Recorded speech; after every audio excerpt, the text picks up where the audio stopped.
Welcome to True Crime for Sleeping. Here we tell real stories with a calm, immersive tone to help you drift into rest while exploring the haunting corners of true crime. If you find comfort in these quiet retellings, we invite you to like, subscribe, and let us know where in the world you're listening from. Now settle in, and let's begin. This is the story of the Quiet Man of Westfield. It was late November 1971, when the sounds of organ music began echoing faintly from the grand, drafty halls of the List family home at 431 Hillside Avenue in Westfield, New Jersey. The neighbors found it strange.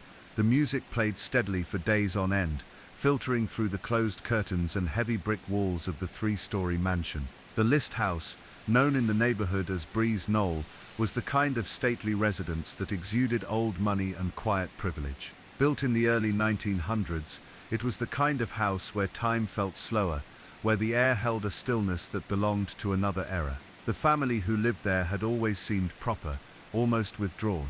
John List, the patriarch, was a tall, bespectacled man in his mid-40s. He spoke softly, with a voice that never rose, and carried himself with the demeanor of a man who lived according to strict rules. He was a devout Lutheran, a conservative accountant, and a man of meticulous habits. He did not socialize with the neighbors, nor did he encourage his wife or children to do so.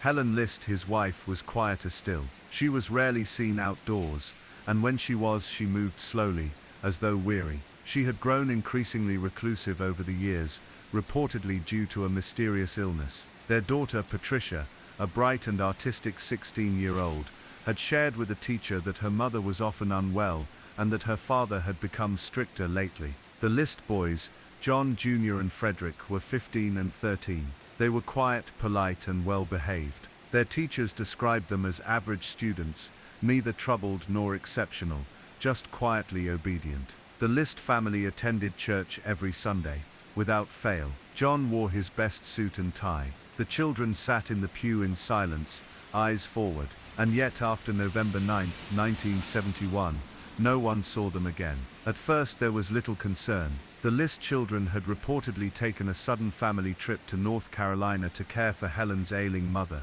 Letters were received by the children's school and by various contacts, typed formal, signed by John List, explaining that the family needed to leave town for a while due to a medical emergency. Teachers noticed Patricia was absent. The church missed the family in the pews, but they had received the letter too. They're with family, everyone said. They'll be back soon.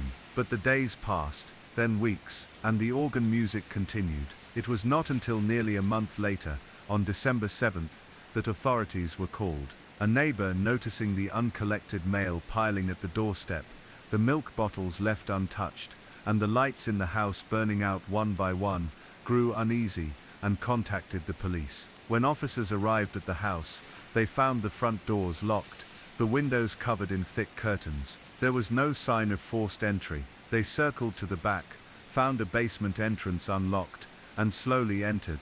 The smell hit them first.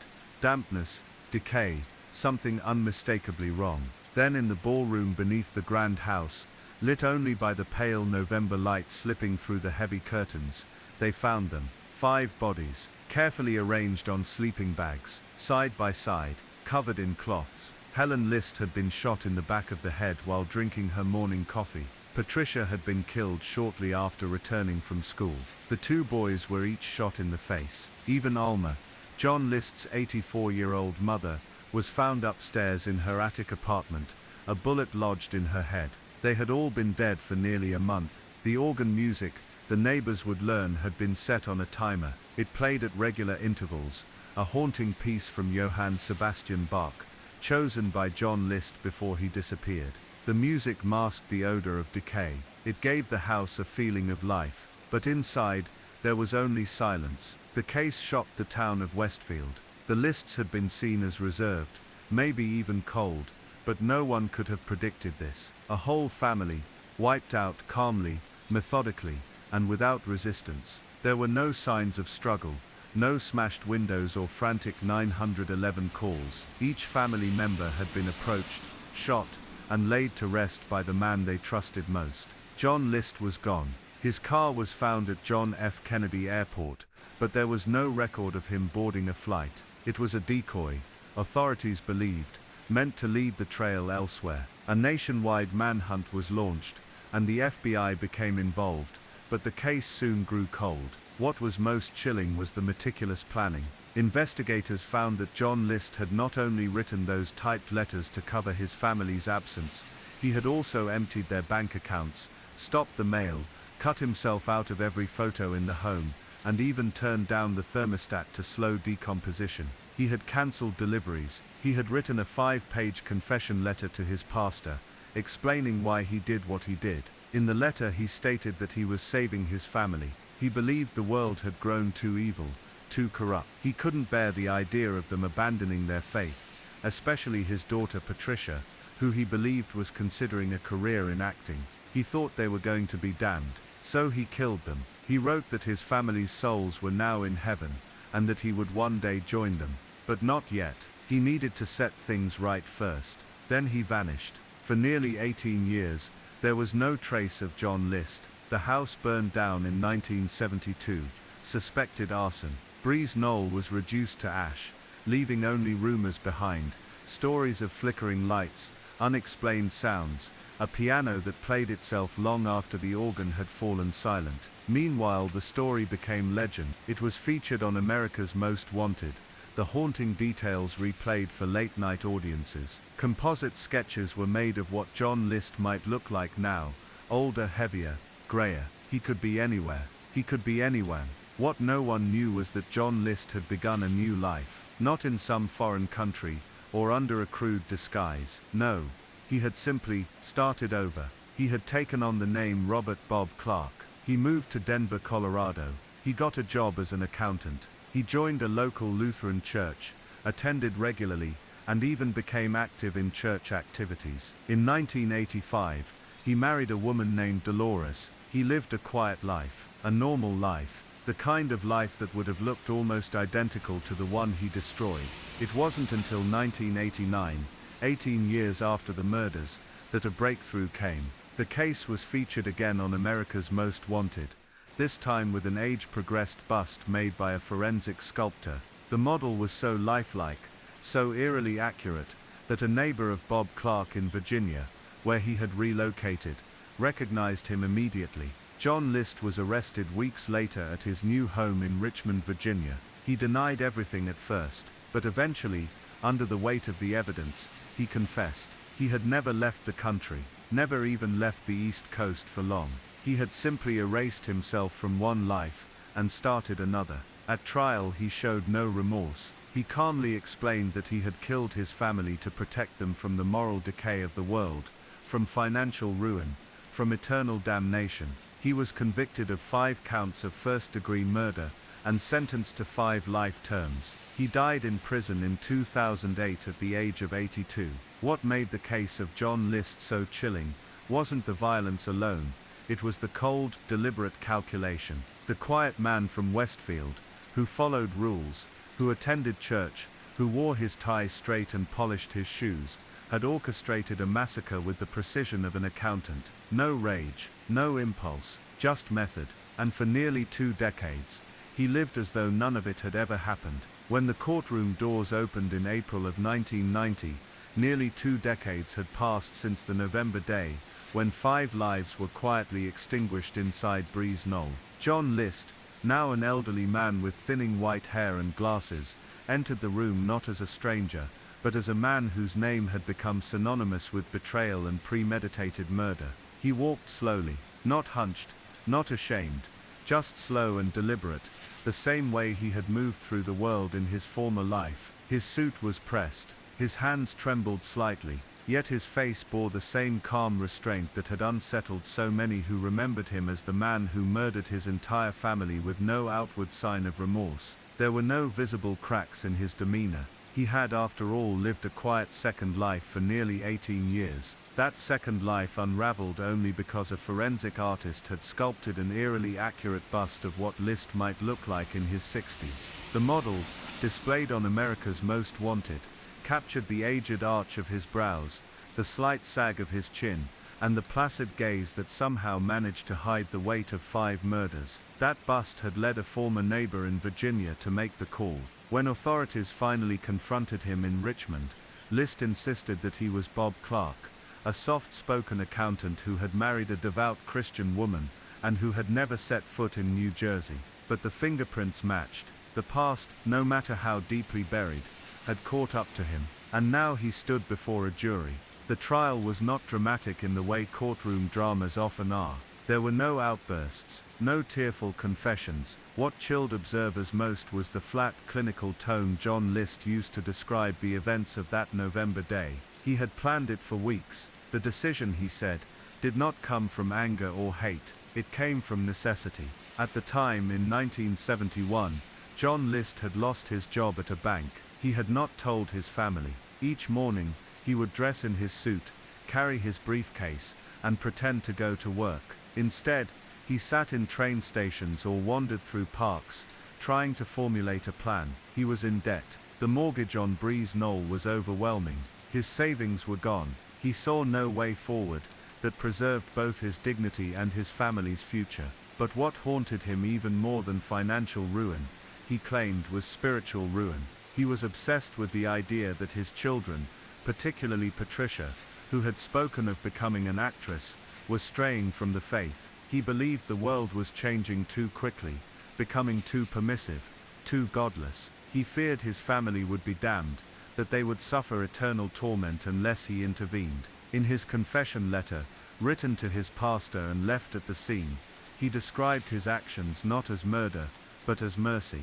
He wanted to ensure they went to heaven. That justification, calmly delivered and never once renounced, was perhaps the most disturbing part of the trial. He had not acted in the heat of passion. He had not been under the influence of drugs or psychosis. He had simply decided it was the logical course. The courtroom heard how he waited until the morning of November 9, 1971 to act. He watched as his 3 children left for school. He then approached his wife Helen in the kitchen and shot her once in the back of the head. He climbed the stairs to his mother Alma's apartment, where she was eating breakfast. He shot her as well. Then he waited. He made himself lunch. He returned books to the library. He cancelled newspaper deliveries. When Patricia came home from school, he shot her, then John Jr., and finally Frederick. John Jr. had struggled. His body bore signs of multiple gunshot wounds, but even then, List had not relented. He arranged their bodies in the ballroom, laid out on sleeping bags, their hands crossed over their chests. Only Alma was left upstairs. He had been unable to carry her down. He then composed letters, one to the church, one to his pastor, and another to his employer. All were typed neatly, bearing his signature. Then he turned down the thermostat, turned on the organ, and walked away. He drove to JFK Airport, left his car in long-term parking, and disappeared. It was the methodical nature of the crime, the unhurried pace, the chilling normalcy of it all, that left many jurors and observers unnerved. Prosecutors called it the most calculating murder they had ever encountered. There were no psych evaluations that rendered List unfit. He was found mentally competent. He had choices. They argued.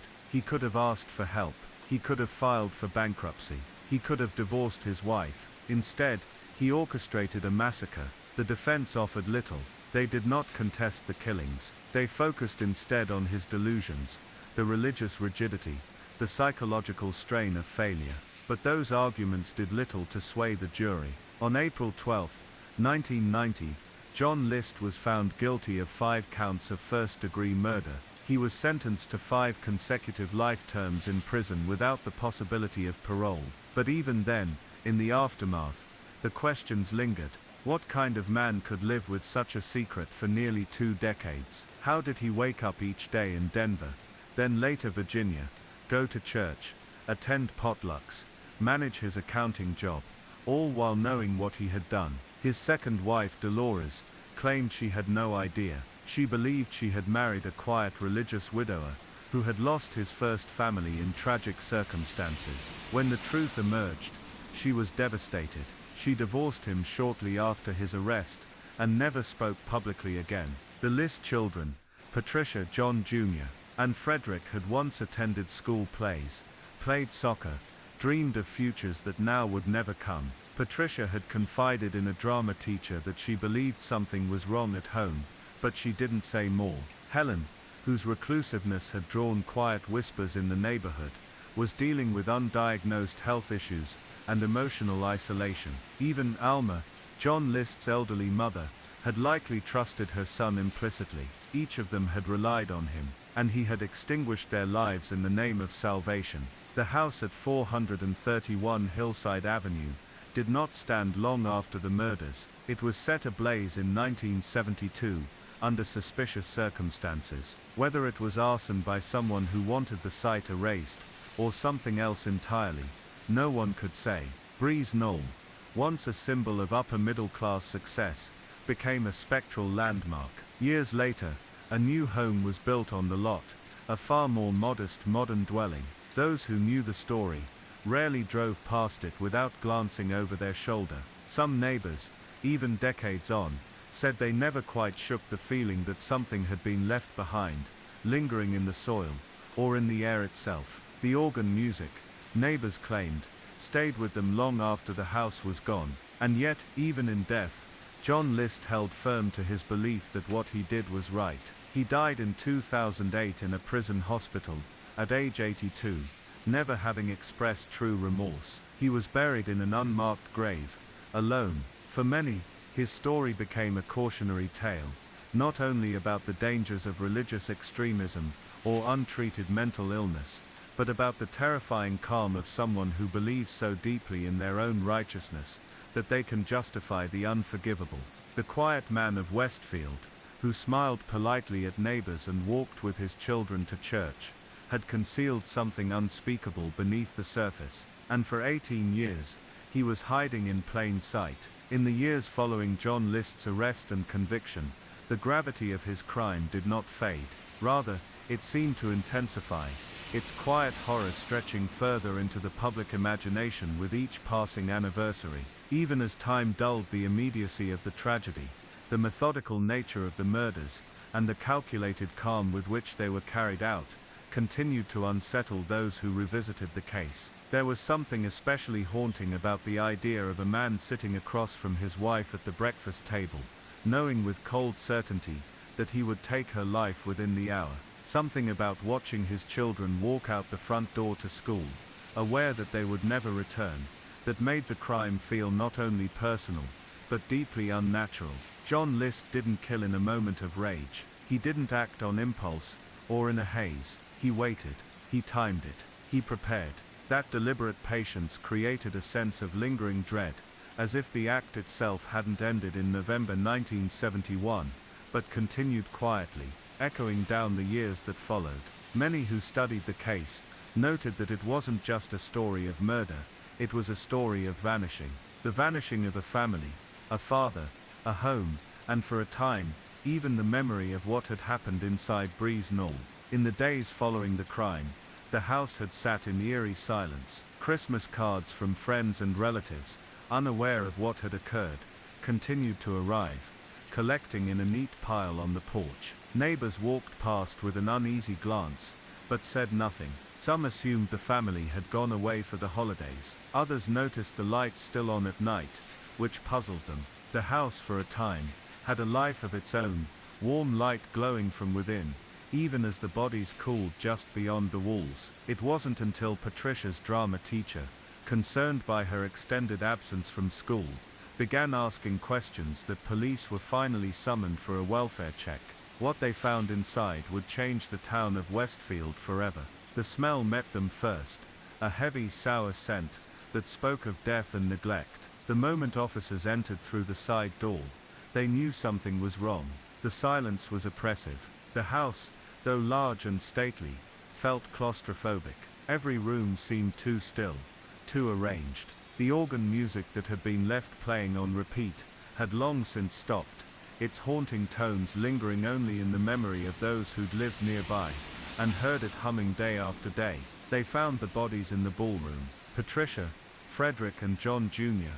were laid out on sleeping bags, their hands folded, their faces composed. Helen was in the kitchen, slumped where she'd been shot.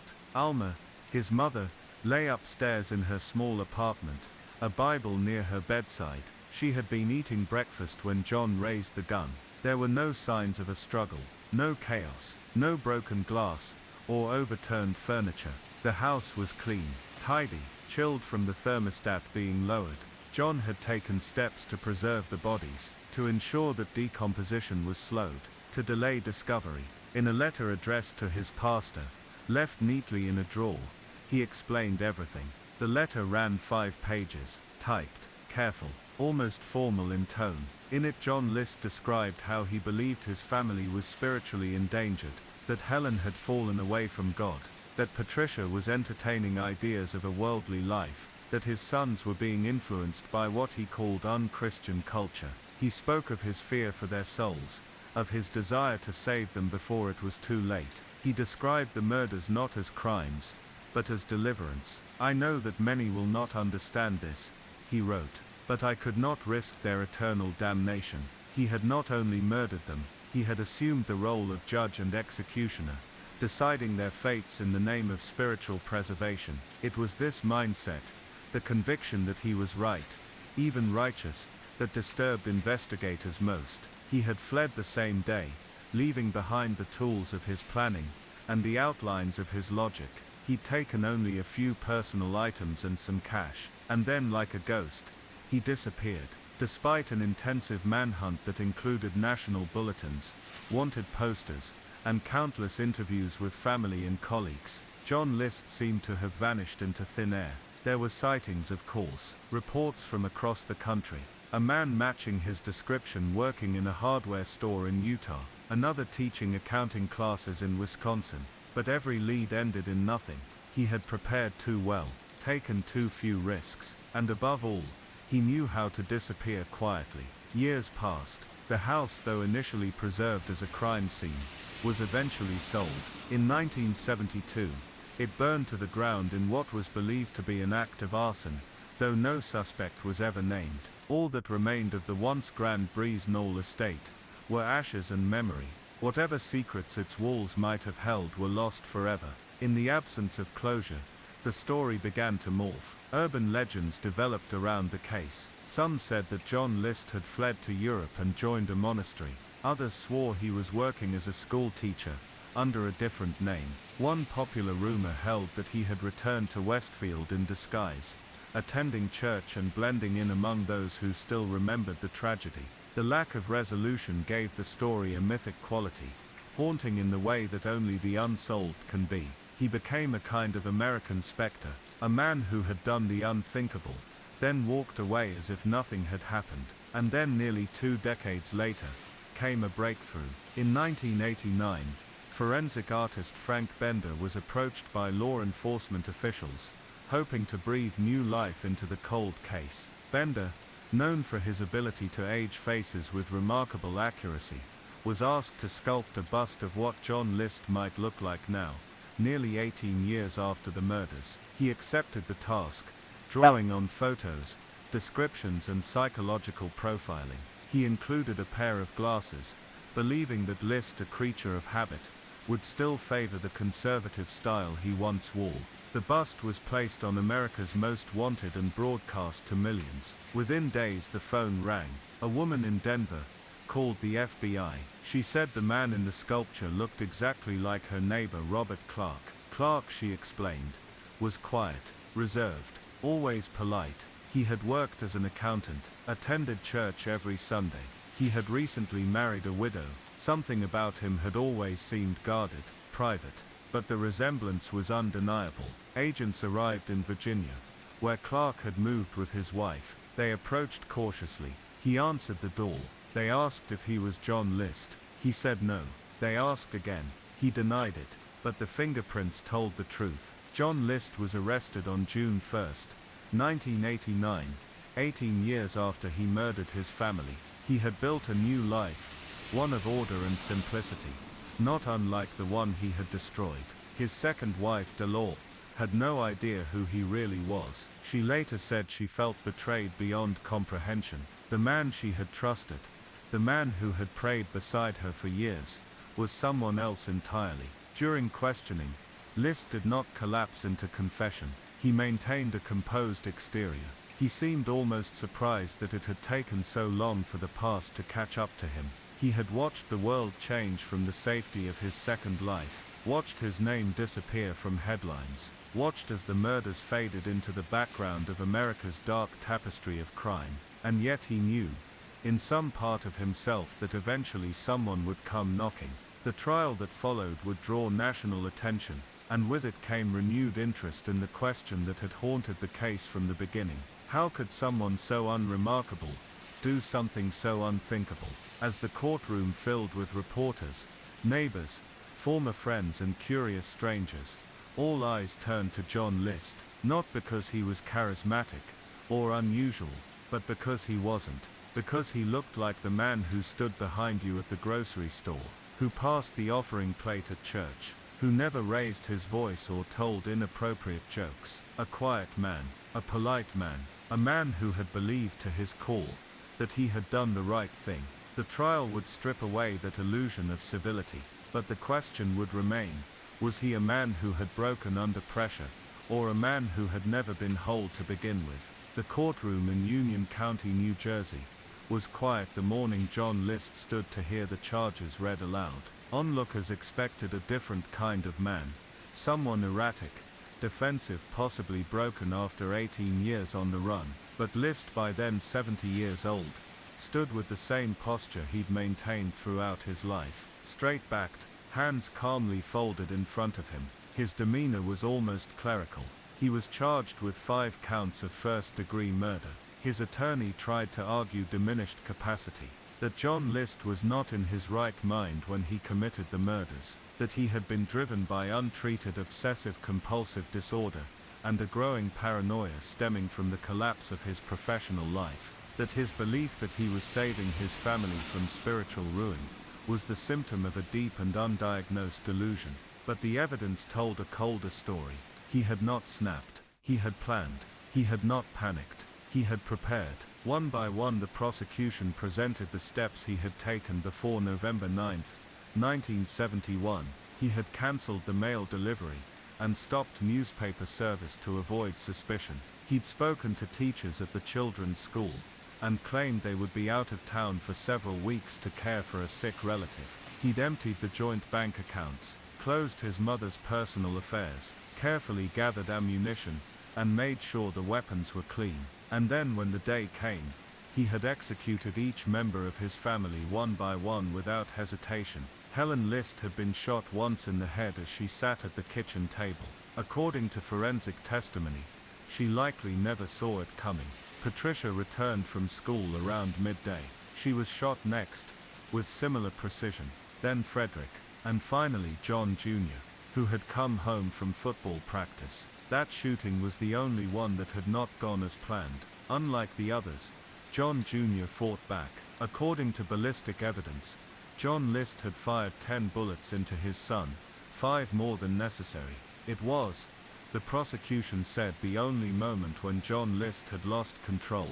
The rest of the day had been carried out with methodical calm. Even after the last body was placed on the sleeping bags in the ballroom, List had taken the time to compose his confession, clean the crime scene, and make dinner. In a letter to his pastor, which was read aloud in court, he claimed he had agonized over the decision, that it had taken months of prayer and soul-searching. But nowhere in the letter did he express regret, only concern that others would not understand. The pastor, when called to the stand, looked weary. He had known John List for years. They had shared coffee after services, sang hymns together. He testified that John had always been devout, quiet, dutiful.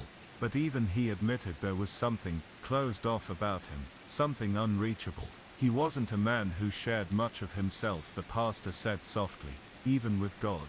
The jury deliberated for 9 hours. On April 12, 1990, John List was convicted on all 5 counts of first-degree murder and sentenced to 5 consecutive life terms in prison. He showed little emotion as the sentence was read. He adjusted his glasses, nodded, sat down. Reporters rushed out to file their stories. The courtroom emptied slowly. For many in the community, it was a strange kind of closure, one that came too late to feel satisfying. Too much time had passed. The bodies had long been buried. The house had burned. The town had moved on, though not entirely. After the sentencing, John List gave a brief interview to Connie Chung. His voice when he spoke was even, measured. He did not express hatred or resentment. He did not weep. When asked why he had waited so long to come forward, he simply replied that he hoped, if he waited long enough, everyone would forget, that maybe he could start over. When asked if he missed his family, he said yes, but there was no trace of sorrow in his voice. It sounded like a factual acknowledgement, like remembering something he had once owned and misplaced. His children had been full of life. Patricia, 16, had been passionate about theater. She had dreams of becoming an actress. Friends remembered her as serious, intelligent, and a little shy, but kind-hearted. She had spoken to teachers about her desire to leave New Jersey, to study in New York. Frederick was 13 and loved science. He had built elaborate models in his room and was fascinated by astronomy. He would stay up late with a telescope and chart the stars. His teachers remembered him as polite, eager, and unusually focused for his age. John Jr., 15, was the most athletic of the three. A football player with a quiet confidence and strong loyalty to his siblings. He was fiercely protective of Patricia, even walking her to and from drama club meetings. He had plans to join the Navy. Helen, the mother, had suffered silently for years. She had contracted syphilis from her first marriage, a fact that she concealed from many in the community. It contributed to her declining health and may have worsened her mental state, but she remained involved in her children's lives until the end. Despite her illness, she had managed to create a home that felt safe, even if distant. Friends recalled her as proud, elegant, and quietly intelligent. And Alma, John's mother, had come to live with the family only a few years before the murders. She was deeply religious, perhaps even more so than her son. She rarely left the second floor of the home. Her murder, like the others, was coldly efficient, committed by the very man she believed had been raised with the utmost sense of right and wrong. The legacy of Breeze Knoll, the house where it all happened, faded in the physical sense, but not in memory. In its place was built another mansion, one with no ties to the original tragedy. But neighbors still speak of the old List home, of the way the lights stayed on after the murders, of the feeling that something had lingered long after the bodies were removed. Some say the crime changed Westfield, not in ways that made the town unsafe, necessarily, but in quieter ways. It disrupted the illusion that some families, some homes were immune to tragedy, that certain neighborhoods, with their manicured lawns and white columns, were somehow protected. The List murders reminded people that the most chilling crimes don't always come from strangers or dark alleyways. Sometimes they happen in silence, behind drawn curtains, planned by someone who bows his head in prayer every morning and kisses his children goodnight. John List lived out his days at the New Jersey State Prison in Trenton. He rarely gave interviews. He wrote letters to a few friends and correspondents. In one he said he hoped for forgiveness. In another he said he believed God understood why he did what he did. He never recanted his belief that the murders had been necessary. He died on March 21, 2008 from pneumonia, at age 82. No family claimed his remains. His second wife had long since divorced him. The people who had once shared pews with him in Denver stopped speaking his name. And in Westfield, the house on Hillside Avenue was long gone, replaced by new foundations and new families who knew little of the lives that once ended there. But still something remains. A quiet ache in the history of the town. A whisper of what happens when desperation and control intertwine in the mind of a man too proud to ask for help. The story of John List is not one of madness in the traditional sense. It is a story of repression, of fear wrapped in faith, of ego disguised as moral clarity. It is a reminder that some of the darkest acts can be committed not in chaos but in calm, by men who iron their shirts, fold their hands, and believe they are doing what's right, even as they leave their children in the ballroom, lined up in silence, waiting for a peace that never came. The disappearance on Highway 16.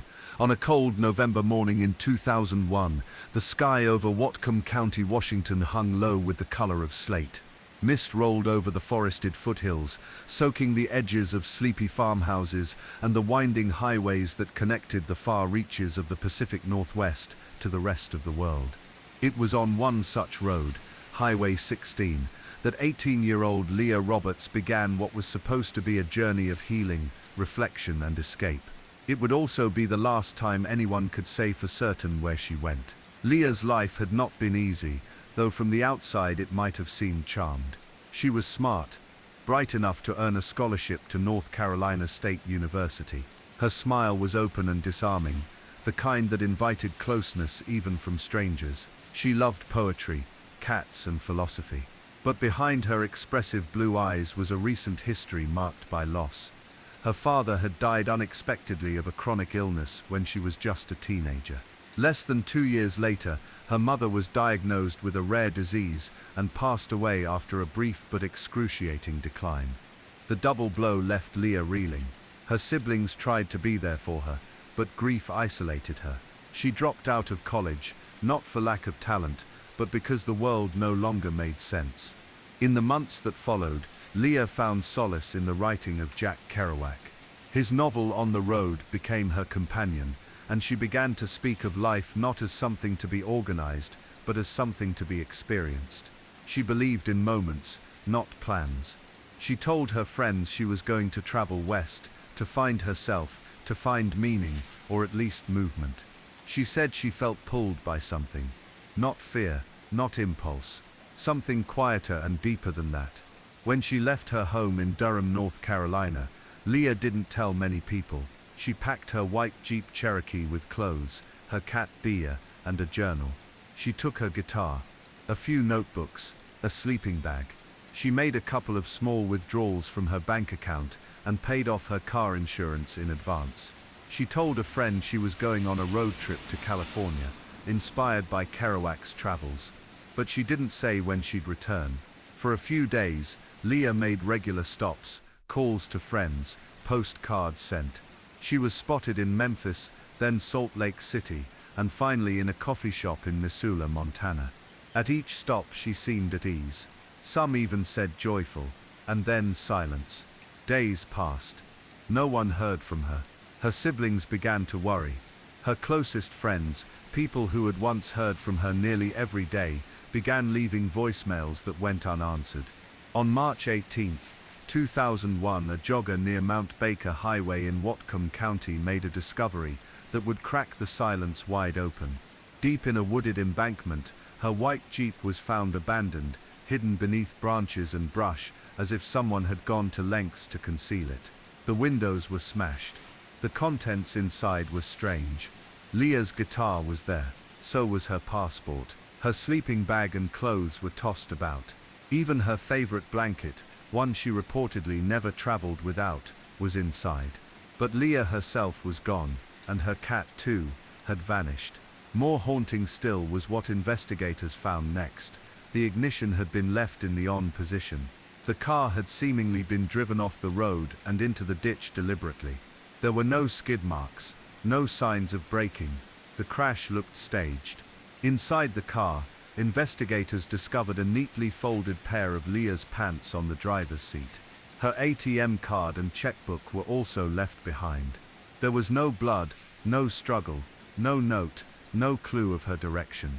Just that eerie silence again. Local law enforcement launched an immediate search of the surrounding woods. Dogs were brought in. Aerial surveys were conducted. Volunteers scoured the dense forest with flashlights and maps. But there was nothing. No trail, no torn fabric, no evidence of a body.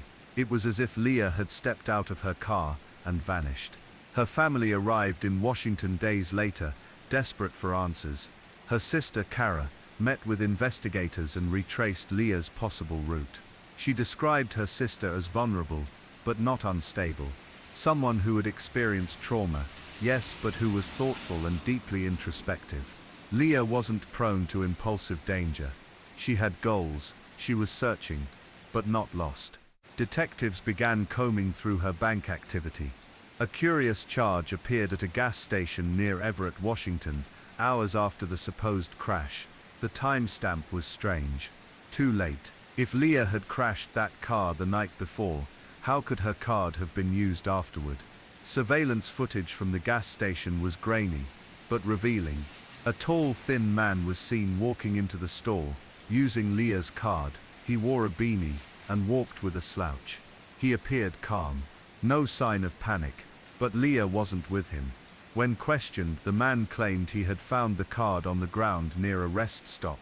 He said he didn't know Leah, that he assumed the card was discarded or lost. Police didn't have enough to hold him, but her family was not satisfied.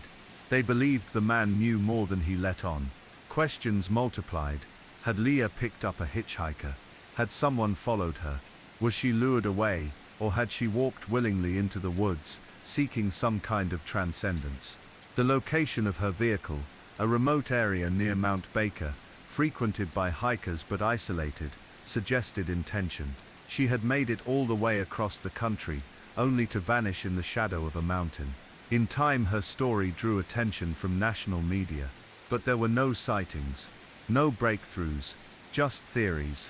Some believed she died by suicide, slipping into the forest to escape quietly. Others thought she'd staged her own disappearance, but those closest to her rejected that idea. Leah would not have left without telling someone, they said, not without saying goodbye to her cat. At least. There was another theory, one that haunted many who followed the case, that Leah had trusted someone on her journey, that she had let someone into her life during those long stretches of road, and that trust had been betrayed. Whatever the truth, it remained hidden in the woods of Whatcom County. The leaves shifted with the seasons. Snow came and melted. The highway stayed busy with the rhythm of travelers heading toward the mountains, none of them aware of the story buried just beyond the guardrails. The forest does not give up its secrets easily. And for Leah Roberts, whatever happened that final night remains sealed by silence and pine. The discovery of Leah Roberts' abandoned Jeep Cherokee in the woods off Mount Baker Highway should have brought clarity. Instead, it introduced more riddles, more silence. As investigators combed the thick brush and winding trails that lined the forest near the crash site, they were struck not only by what was found but by what was not. The SUV had been concealed. Its placement was intentional, shrouded by a tangle of ferns and low-hanging pine boughs. The front end was damaged, but not catastrophically, certainly not enough to explain a disappearance. The undercarriage suggested it had been driven off the road with some force, but no one could find any matching tire tracks leading in. There were no prints, no blood, no signs of struggle in the dirt nearby.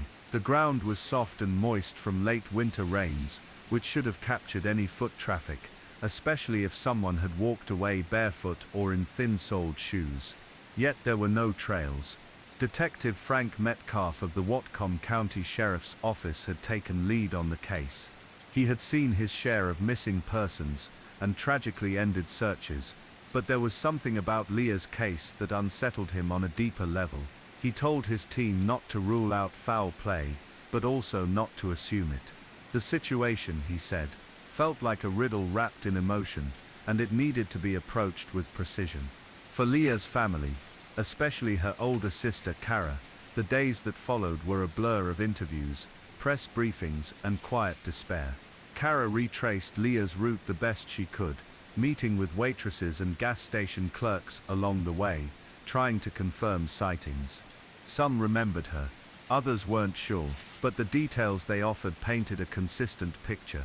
Leah had seemed calm, perhaps even excited, on her journey west. Kara held on to that image.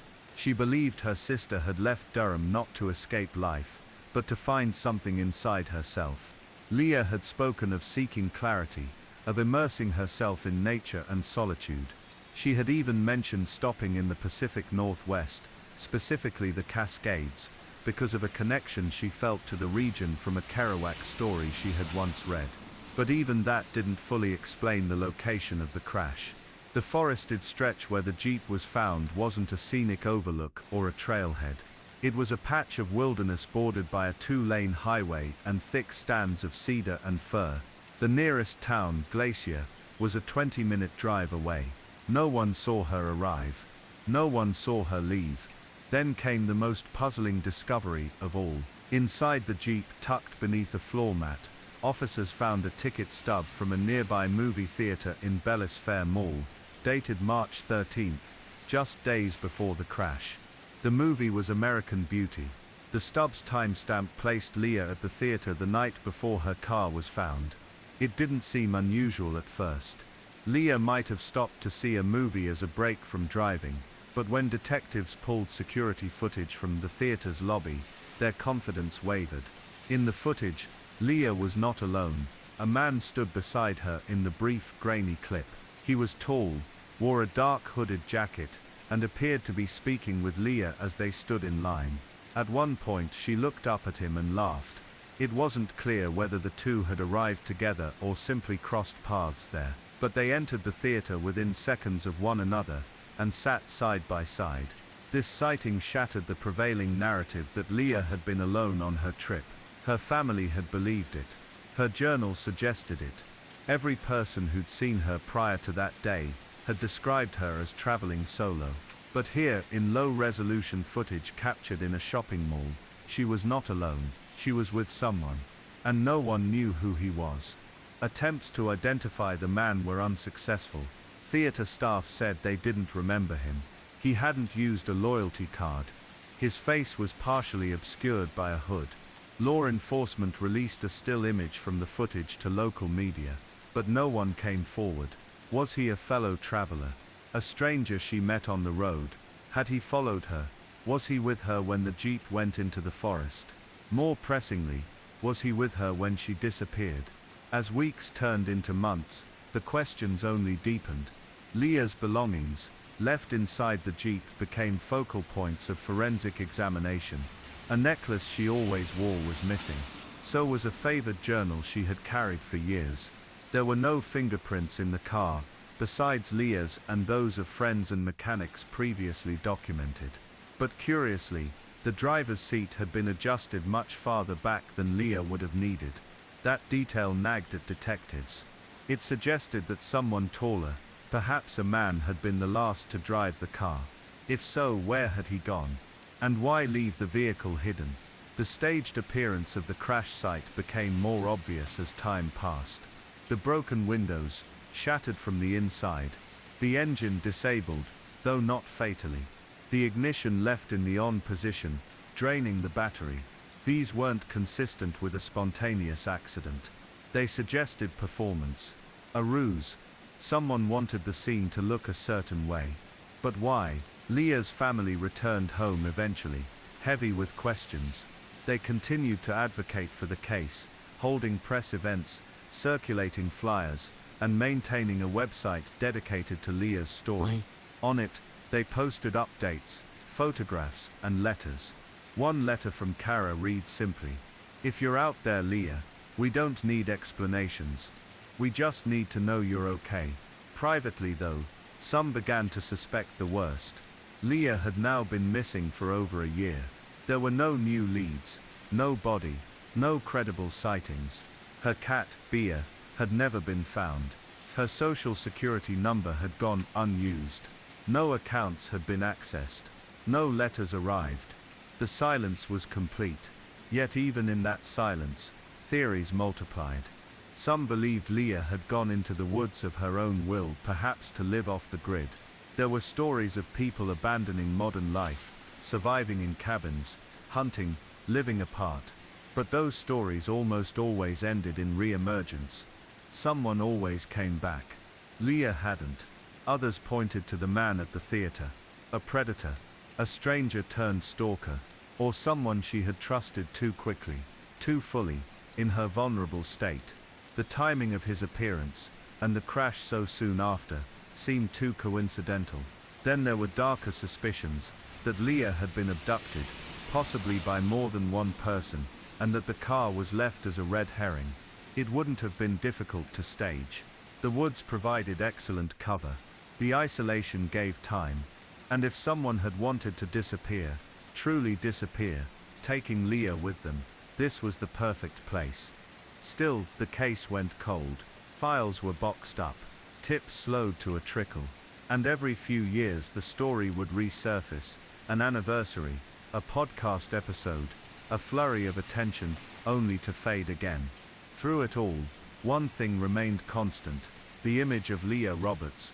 Her open face, her cat tucked under one arm in an old photo, her journaled words, recovered from earlier stops on her journey, expressing hope and yearning, and a need to understand the world and herself.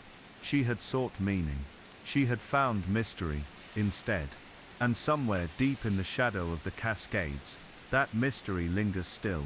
Years passed, and with them came silence, not the kind that blankets a town after snowfall, soft and forgiving, but the silence of something unfinished. A silence that carved space into the lives of those left behind. Leah's family never moved on, not in the way people sometimes say they must. They moved through it. Kara, especially, held on to her sister's memory, not as a relic, but as something breathing, pausing perhaps but still alive. She left Leah's bedroom untouched for years after the disappearance.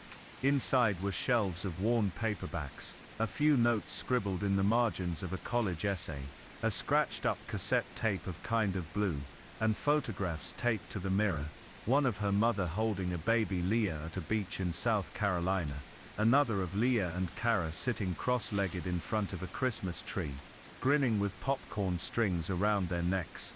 The disappearance had begun to feel less like a singular event, and more like a splinter buried beneath skin, sharp, unseen, always there.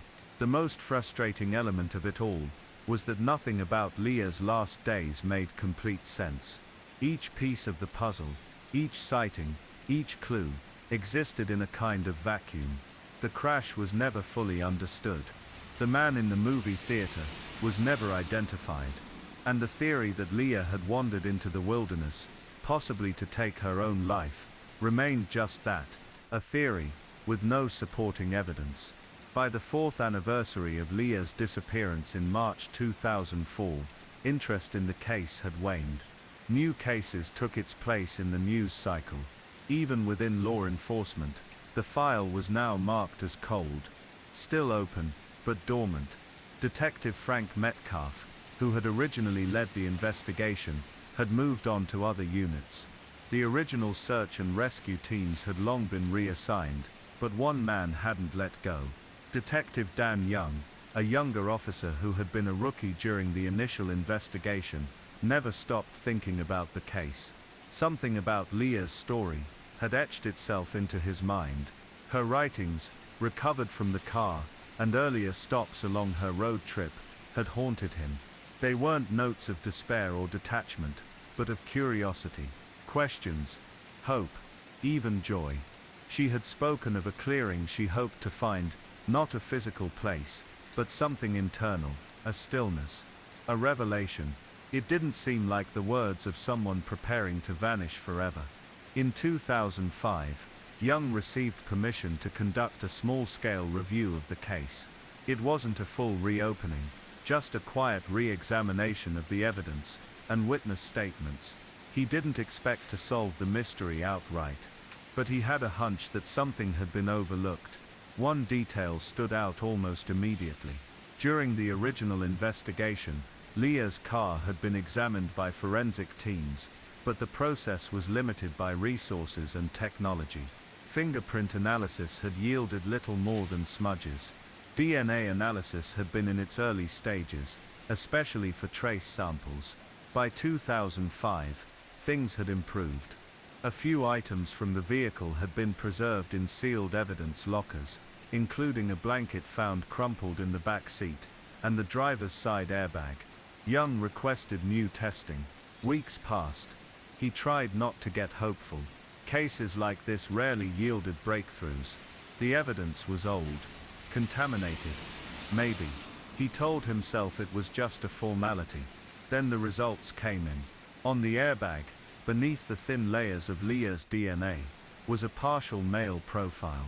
It wasn't enough for a match in CODIS, the national database, but it was enough to confirm one thing: someone else had been in that driver's seat when the crash occurred. That detail shifted everything. For years people had speculated that Leah might have staged the crash herself, either as a symbolic act, or as a cover for her disappearance. The seat being pushed too far back had raised suspicions, but there had been no confirmation until now. It meant that Leah was likely not driving the car when it left the road. The implications were staggering. If Leah wasn't behind the wheel, who was? And where was she? Detective Young shared the findings with Kara and her father, Tom Roberts. The news reignited their grief and their hope in equal measure. They knew now that Leah had not simply wandered into the forest and vanished. Someone had been with her. Possibly the man in the movie theater. Possibly someone she met afterward. A stranger. A friend. No one knew. And still, the timeline remained maddeningly fractured. On March 9, 2000, Leah left Durham, North Carolina, headed west. On March 13th, she was spotted at the Bellis Fair Mall movie theater in Bellingham, Washington. On March 14th, her car was discovered wrecked and abandoned off Mount Baker Highway, in a remote stretch of forest. Somewhere between those dates, something had happened. Something quiet. Something final. Then, just as the investigation began to stir again, a new lead came forward. A woman named Sandy Green, who worked as a waitress in a diner just off I-5 in the small town of Bow, Washington, about an hour from where Leah's car had been found, called in to say she believed she had served Leah on the afternoon of March 13th. She hadn't come forward earlier, because she hadn't realized Leah was missing until she caught a rerun of a crime documentary on late-night cable. According to Sandy, Leah had come in alone. She ordered a black coffee and a grilled cheese sandwich. She was wearing a blue fleece and jeans. Seemed tired, but not scared. She asked Sandy about local hiking trails and whether the nearby woods were safe for solo camping. At the time, Sandy hadn't thought anything of it. But something she said stuck with Detective Young. She kept looking at the clock, Sandy recalled. Like she was supposed to be somewhere. Or like someone was late. Was she waiting for someone? Meeting someone she'd connected with during her trip? The idea that Leah might have made plans, perhaps even with the man from the movie theater, offered a new possibility. Maybe she hadn't intended to vanish. Maybe she had placed her trust in someone who didn't deserve it. It was a chilling thought. Detective Young began piecing together a map of Leah's final days, overlaying timelines with known locations, witnesses, and environmental conditions. One thing that emerged was the weather. On the night of March 13th, a storm had moved through the Cascades. Heavy winds, rain. Temperatures had dropped rapidly. If Leah had gone into the woods that night, either voluntarily or by force, conditions would have been perilous. Search and rescue teams had combed the area in the days following the crash, but coverage wasn't complete. Some ravines, dense thickets, and offshoot trails had never been thoroughly searched. Years later, much of the area remained impassable. Even so, no trace of Leah had ever been found. No remains, no clothing, no personal items. The idea that she had died in the forest seemed plausible, but incomplete. Then came one final twist. In 2006, a hiker stumbled upon a torn page from a paperback novel in a remote area of the woods just 5 miles from where Leah's car had been found. The page was water damaged and partially decomposed, but faintly, in the corner margin, someone had scribbled a note. It read, "I'm not lost. I'm where I need to be." No one could confirm it was Leah's handwriting, but Kara believed it was. She had seen that kind of looping scrawl in journals, birthday cards, grocery lists. The quote matched the kind of thoughts Leah had written in her final journal entries, fragments of poetry, philosophical musings, notes of peace and surrender. It didn't solve the mystery. It deepened it. Had Leah found what she was looking for in those woods? A quiet end, a place of stillness, or had someone taken her there, left her, buried her story beneath years of moss and memory? Detective Young didn't know. He still doesn't. But like Kara, he keeps the case file open. On a shelf in his home office, behind a framed photograph of his own daughters, the file remains. He checks it every year, because Leah never came home, and until she does, Until her story is complete, the silence will linger, just beyond the edge of Highway 16, where the forest swallows sound, where the mystery waits. The years after 2006 were quieter than the ones that came before. The media had mostly moved on, though Leah's name would surface now and then on internet forums, podcasts, unsolved mystery specials, and within the persistent corners of online sleuth communities that specialize in what's left behind. But to the people who had loved her, Leah was not a case. She was not a profile, or a theory. She was a person whose absence hollowed out the rhythm of their days.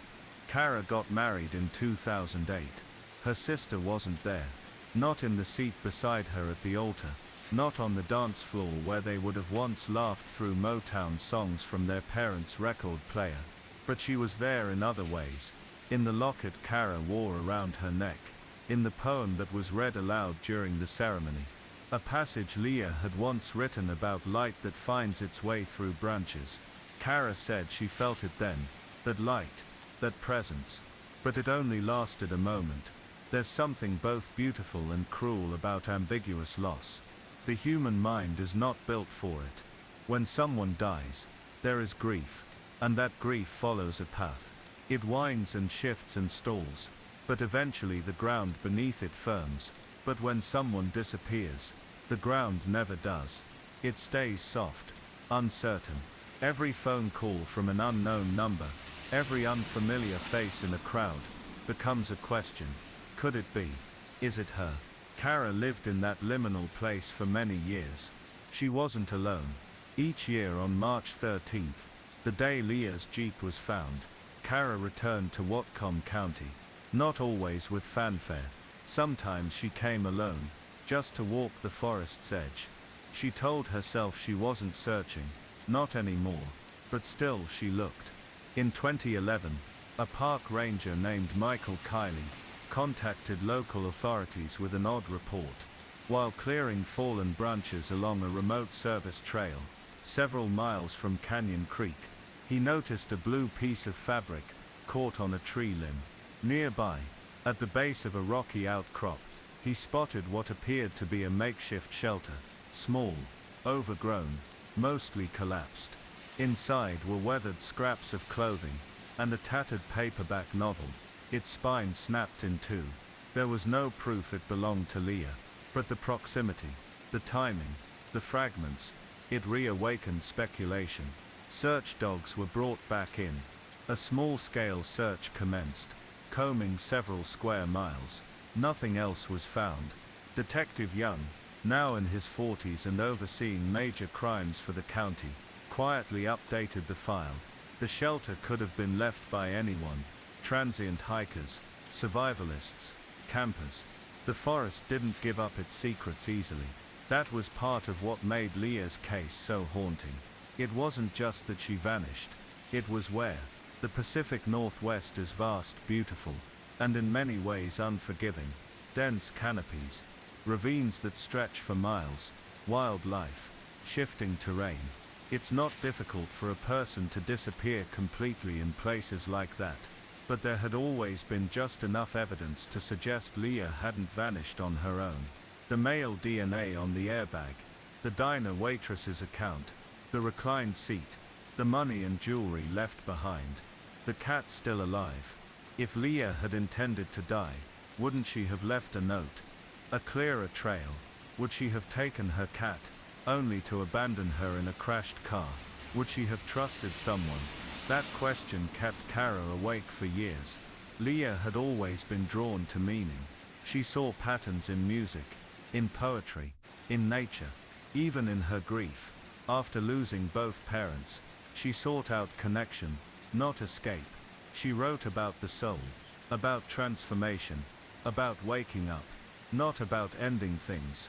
Still, people are complicated. And the Leah that Kara knew was a person still reeling from loss, seeking something undefined. Detective Young once said the thing that haunted him most was not what happened to Leah. It was how much of it may have happened after the crash. There were no signs of blood in the vehicle, no indication of injury. If Leah had been harmed, it hadn't happened there. If she'd fled into the woods alone, she'd left no sign of struggle. It was as though she'd simply stepped out of her life and into mist. In 2013, a woman came forward, claiming to have seen Leah on a Greyhound bus, leaving Vancouver, British Columbia, just days after the crash. She said the young woman had boarded alone, sat by the window, and seemed withdrawn.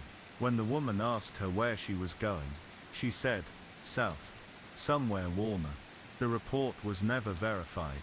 Border records didn't show Leah's name or likeness, but by then, people had begun to believe all possibilities were worth considering. Over the years, Leah was seen in Portland, in San Diego, in Montana. Each sighting was followed by hope, then disappointment. Some were clear cases of mistaken identity. Others were more ambiguous. None led to her. By 2020, 20 years after Leah vanished, Kara had a child of her own, a daughter she named Elise, after their mother. She sometimes wondered what Leah would think of the world now, of how different things had become. Would she have felt at home in a culture that finally seemed more open about mental health, about healing, about trauma? Would she have written a book, like she once dreamed? Would she have forgiven herself for not being able to save her mother? Those thoughts came and went, like tides. Sometimes they pulled Kara under. Sometimes they carried her back to shore. Then in 2022, a man named Aaron Wilkins was arrested in Idaho for assault.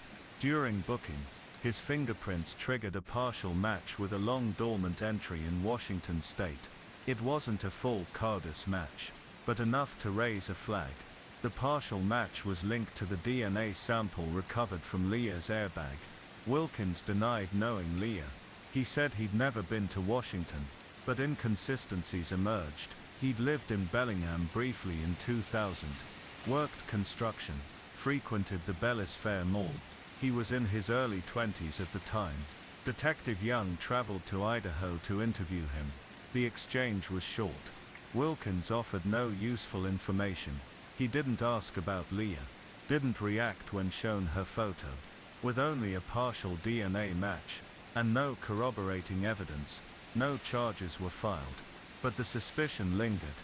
It was enough to update the file again. The case remains open. And that's where the story rests, at least officially. Unsolved, quiet, still marked by questions, but for those who knew Leah, the case never rested. It never will. Her father, now in his 70s, still keeps a light on in the hallway, just in case. Kara still dreams of her. Not always, sadly. Sometimes Leah appears barefoot on a beach, or reading a book beneath a tree. Sometimes she's laughing. Those dreams always end the same way. Leah turns, begins to speak, and the sound vanishes. The forest that took her is still there. Still vast, still beautiful, still indifferent. And somewhere within its silence is a story that may never be fully told. Leah Roberts is still missing. She would be 49 years old today. The girl in the window. The house on Old Jennings Road didn't look like a place where secrets lived. It was just one of a dozen similar homes tucked behind pine trees and sun-faded mailboxes in a quiet suburb of Plant City, Florida. It had a basketball hoop over the garage, weeds creeping up the edges of the driveway, and beige paint peeling off the siding in long, tired strips. Most people didn't notice it at all, but one August afternoon in 2005, a call came in to Child Protective Services that would change that. A neighbor had noticed something strange. A girl, pale and small, staring from a second-story window. She wasn't just watching. She wasn't just curious. The way she looked out, it was haunting, as though she'd never seen the world outside before, as though she didn't know what it was for. The call didn't seem urgent at first. The dispatcher took notes, suspected neglect, possible isolation, strange behavior. But something about the tone of the caller's voice, their insistence, prompted a welfare check. When officers arrived at the home, no one answered the door. There was no sound from inside, no footsteps, no dogs barking, no television, just heat pressing in from all sides, the kind of Florida heat that seems to weigh down the air. After knocking several more times, the deputies moved around back, where they found a sliding glass door off its track and partially open. The decision to enter was made quickly. Probable cause, possible child endangerment. The smell hit them first. Inside the house, the air was thick with the odor of rot and mildew. Insects buzzed around piles of trash. The floor was sticky beneath their boots. In the kitchen, a sink overflowed with dishes, some of them coated in what looked like weeks-old food. The fridge buzzed but didn't hum. Inside it was nearly empty. In the living room, there were no couches, no coffee table, just an old recliner and empty cans scattered across the carpet. Cigarette smoke stained the walls in uneven blotches. Every surface seemed to sag under the weight of disuse. Then came the sound. A soft creak from upstairs. A door opening. The deputies climbed the stairs slowly, their hands near their weapons but not drawn. They didn't expect what they found next. The door at the end of the hallway opened to a room that barely resembled one. The window where the girl had been seen was covered in grime, letting in only slivers of afternoon light. On the floor was a mattress without sheets, stained and sunken in the middle. The smell was stronger here. Sour, sharp, human. In the corner, near the closet, crouched a girl.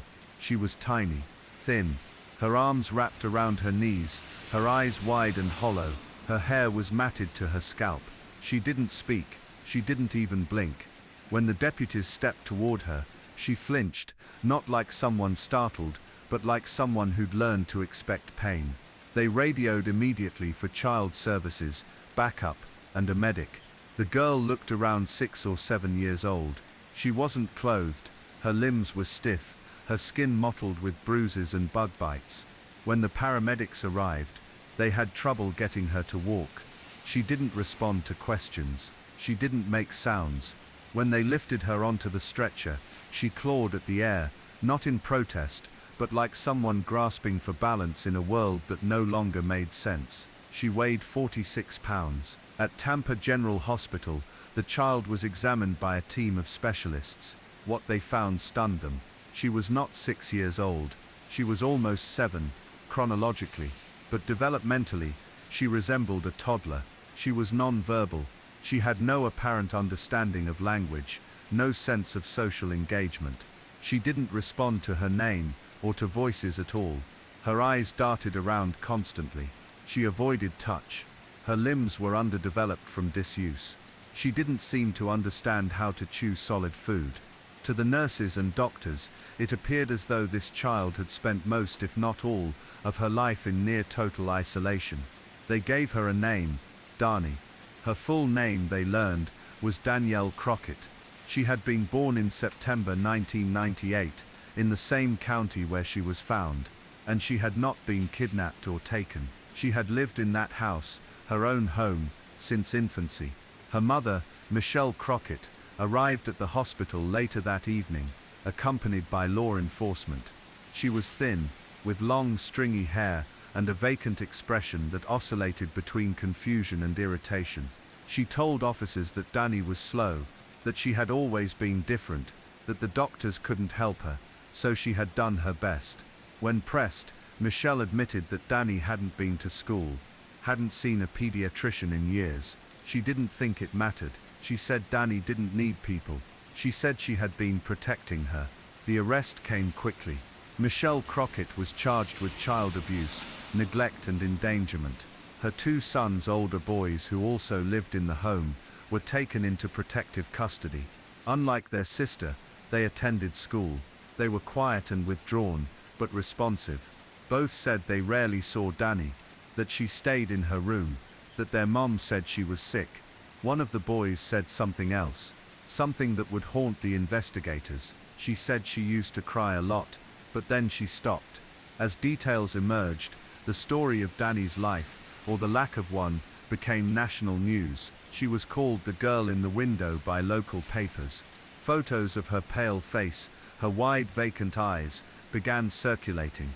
Her story was told as a tragedy, but also a curiosity. Reporters asked what kind of mother could do such a thing. How could a child live in plain sight, yet vanish from the world? Experts were brought in. Psychologists, pediatricians, speech pathologists, the term feral child was whispered. An outdated, dramatic term, but one that conveyed just how little language, interaction, and human care Danny had received. A legal battle ensued. Michelle Crockett's defense argued diminished capacity, citing untreated mental illness and a pattern of social withdrawal that bordered on psychosis. The prosecution argued simple cruelty. But in the middle of it all was a child, not a symbol, not a headline, just a girl who had spent almost 7 years in a house without love, without learning, without light. The state faced a decision: what to do with a child who had no way to connect, who flinched at touch, who had never spoken, who had no concept of routine or comfort. Would she be placed in an institution, a group home? Who could care for her? That's when Bernie and Diane Liro came forward. They lived in a nearby county. They had raised 5 sons. They were approaching retirement, living quietly, attending church, running a small business. When they saw Danny's story in the newspaper, something moved in them. Diane said later, it wasn't just sympathy. It was a feeling, a sense that this little girl needed someone to fight for her. They began the process of fostering Danny, and over time, slowly, painfully, she became part of their home. But healing isn't linear, and Danny's story, even after rescue, would not become a fairy tale. Danielle Crockett had never been outside for more than a moment. She had never touched grass. She had never spoken a word. When Bernie and Diane Liro brought her into their home, she was almost 7 years old, but she did not understand how to hold a spoon. She could not make eye contact. She could not cry. The Liros lived in a modest home in the countryside near Fort Myers. Their kitchen was tidy, the living room smelled of lemon polish, and family photographs lined the mantel. Diane had a soft voice and a gentle persistence. Bernie was patient and quiet. They knew their home was nothing like the world Danielle had known, but they hoped that was exactly the point. The first time Danny came through the door, she recoiled at the light. She stood in the center of the room and stared at the walls, unmoving. When Diane reached out, Danny flinched violently and dropped to the ground, curling in on herself like an animal bracing for pain. It was clear, from the first day, that love would not be enough. They started with the smallest routines: breakfast at the same time each morning, a warm bath every night, hand-over-hand guidance for each new task, lifting a fork, brushing teeth, sitting still in a chair. Progress was painfully slow. Danny seemed unable to process verbal commands, and when she became overwhelmed, she banged her head against the wall or hit herself in the face. The Liros consulted specialists, neurologists, speech therapists, occupational therapists. The diagnosis came: profound neglect, nonverbal autism spectrum disorder, reactive attachment disorder, global developmental delays. The terminology didn't change anything. They already knew what they were up against, but it gave them a vocabulary, a way to describe the silent world Danny inhabited. Diane kept a journal. She wrote everything down, every flicker of recognition, every moment Danny reached out, even if only for a second. The first time Danny smiled, it was while watching the family dog chase a ball. The first time she laughed, it was a sound no one recognized at first, a breathy hiccup that startled everyone in the room. And then came a moment Diane would never forget. It was a Thursday afternoon. Danny had just finished her therapy session, and Diane sat beside her, humming softly while brushing her hair. For a split second, Danny leaned against her shoulder, just a slight shift of weight. But it was enough, a gesture of trust, a signal that she was learning. Perhaps not words, but connection. Still, the challenges were enormous. There were days Danny refused to eat, nights she didn't sleep. Once she disappeared from the house and was found crouched behind the shed, her arms wrapped tightly around her knees, rocking back and forth. Another time, she tore all the clothing from her dresser and buried herself beneath the pile, sobbing in long, ragged moans that didn't sound quite human. Bernie built her a quiet space in the corner of the living room, a tent filled with soft pillows and low light, where she could retreat when the world felt too large. They learned to read her signals, the twitch of her hands, the darting of her eyes, the way she tugged at her sleeves when she felt overwhelmed. There were victories too. After nearly a year, Danny began using picture cards to communicate. She could indicate hunger, thirst, or a desire to go outside. She began mimicking sounds, first grunts, then vowel-like noises. When she was 6 months into speech therapy, she made her first attempt at a word, ma. It was rough, a garbled syllable barely audible, but it brought Diane to tears. Meanwhile, the legal case against Danny's biological mother, Michelle Crockett, continued. The trial was quiet, lacking the public drama many had expected. Michelle pled guilty to felony child neglect and was sentenced to probation and mandatory psychological counseling. The plea deal was met with mixed feelings. Some believed she should have received prison time, while others, including Diane, suspected that Michelle was not evil, but profoundly ill. Diane never hated her. She said in interviews that she grieved for her, that a woman who could ignore the cries of her child for years must have been broken long before Danny ever was. Michelle Crockett would later disappear from the public eye, retreating from Florida and cutting contact with her surviving children. Her sons, placed in foster care, refused contact with Danny. Whether out of guilt, fear, or trauma, they never looked back. In the years that followed, Danny remained with the Liros. They formally adopted her in 2007, giving her a new name, Danielle Liro, a name for a second chance, a name that belonged to someone loved. As she grew, Danny began to recognize faces. She learned to hold a crayon, to swing on a swing set, to walk through a grocery store without covering her ears. She never became verbal in the conventional sense, but she developed a system of gestures and noises that allowed her to be understood. Still, the damage done to her nervous system, the years of isolation, the developmental windows missed, could not be fully undone. Her cognitive ability remained limited. Her emotional regulation was fragile. She would always require care, and yet she was not a tragedy. To the Liros, Danny was a person, a daughter, not a story to tell, not a curiosity, just someone who needed patience, structure, and love. Diane became an advocate for child welfare reform. She spoke at conferences, participated in interviews, and co-authored a book about their journey titled Danny's Story. In it she described both the heartbreak and the hope of raising a child rescued from the shadows. But things weren't easy. As Danny grew older, her needs became harder to manage. She was stronger, more unpredictable, and more easily overwhelmed. Bernie and Diane struggled with exhaustion, and their once solid marriage began to show strain. In 2015, Danny was placed in a residential care facility. The decision tore Diane apart, but she believed it was the safest and most stable option for her daughter. In the facility, Danny had access to full-time caregivers, structured routines, and round-the-clock medical supervision. She continued to make progress, slowly in small ways. Diane visited regularly. She brought Danny snacks, stuffed animals, and photo books. Sometimes Danny recognized her. Sometimes she didn't. The media coverage faded. New stories emerged. New tragedies took over the headlines. But the image of that pale child in the window lingered in the minds of those who had followed her story. And the question remained, how could this have happened? How could a child vanish in plain sight?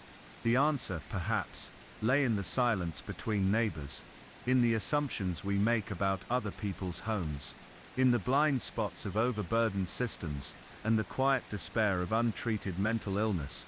Danielle Crockett had lived for nearly 7 years in a house that people passed by every day, a house with mail on the porch, a car in the driveway, lights that turned on and off, a house that didn't look dangerous. But inside, there had been a child without a voice. What saved her wasn't luck. It wasn't a sudden miracle. It was a neighbor's instinct. A phone call, a feeling that something wasn't quite right. And then it was love. Not the loud kind. Not the easy kind. But the kind that shows up every day, even when there's no progress, even when the silence remains. Danny's story was never about rescue alone, it was about what comes after.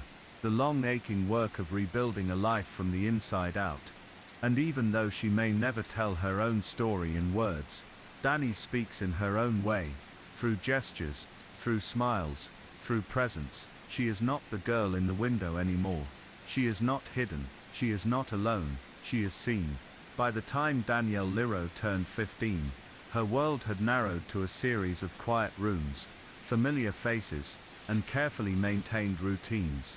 She lived at a residential facility nestled in a wooded area, several hours north of Fort Myers, a place chosen for its staff-to-resident ratio and focus on developmental disabilities. Here the air was still. Days passed with the predictable rhythm of meals, therapy sessions, and soft music played in common areas. Danielle's room was small but cozy. The walls were painted a muted green, and a mural of clouds and butterflies adorned the ceiling, painted by a volunteer from a local high school art program. Her belongings were few: a plush toy rabbit named Lucy, a collection of sensory-friendly fabric swatches, a picture book of animals with raised textures. In one corner sat a simple white dresser, each drawer labeled with symbols indicating clothes, pajamas, socks. She didn't speak, but she communicated in her own way. Her caregivers, especially Teresa, a veteran therapist with a gentle voice, understood the language of her movements. The way she touched her chin when she was tired, the soft moan she made when overstimulated, the small rare smile that spread across her face when something pleased her, like the feeling of warm sun on her hands, or the vibration of a familiar lullaby, played through her speaker. Danielle had changed, in some ways. Her hair, once tangled and cropped short, now flowed past her shoulders. She had gained weight, her cheeks fuller, her eyes, always searching, seemed more present. But some things hadn't changed. She still struggled with transitions. She could be startled by unexpected noises, or become inconsolable during thunderstorms. Some days, she withdrew completely, sitting for hours with her head resting against the wall, rocking softly, lost in a world that no one else could enter. Diane visited every other weekend. She made the long drive alone now. Her marriage to Bernie had ended quietly, the way many long difficult relationships do.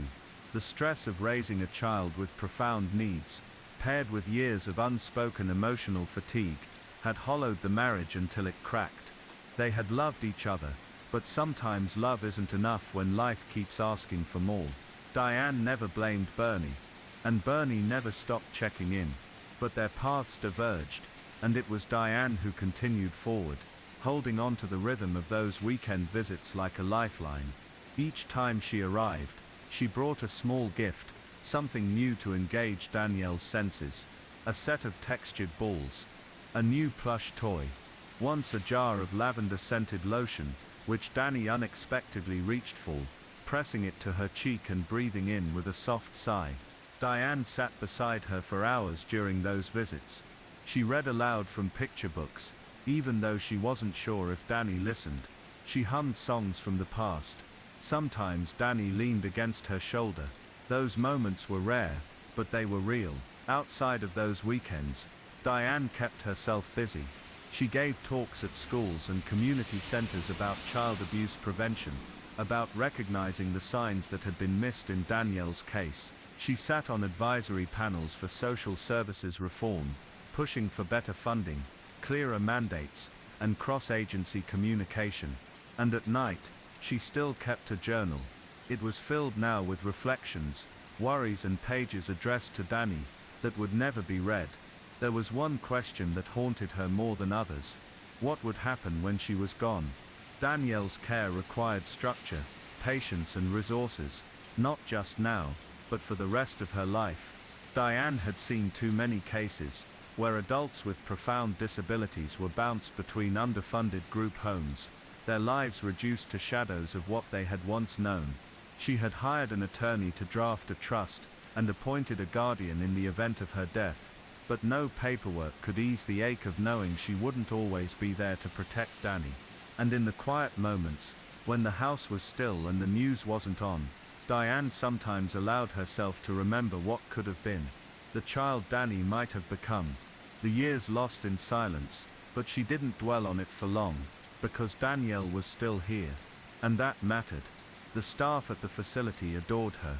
Though she couldn't speak, she made herself known. She had preferences. She liked warm tea and disliked loud laughter.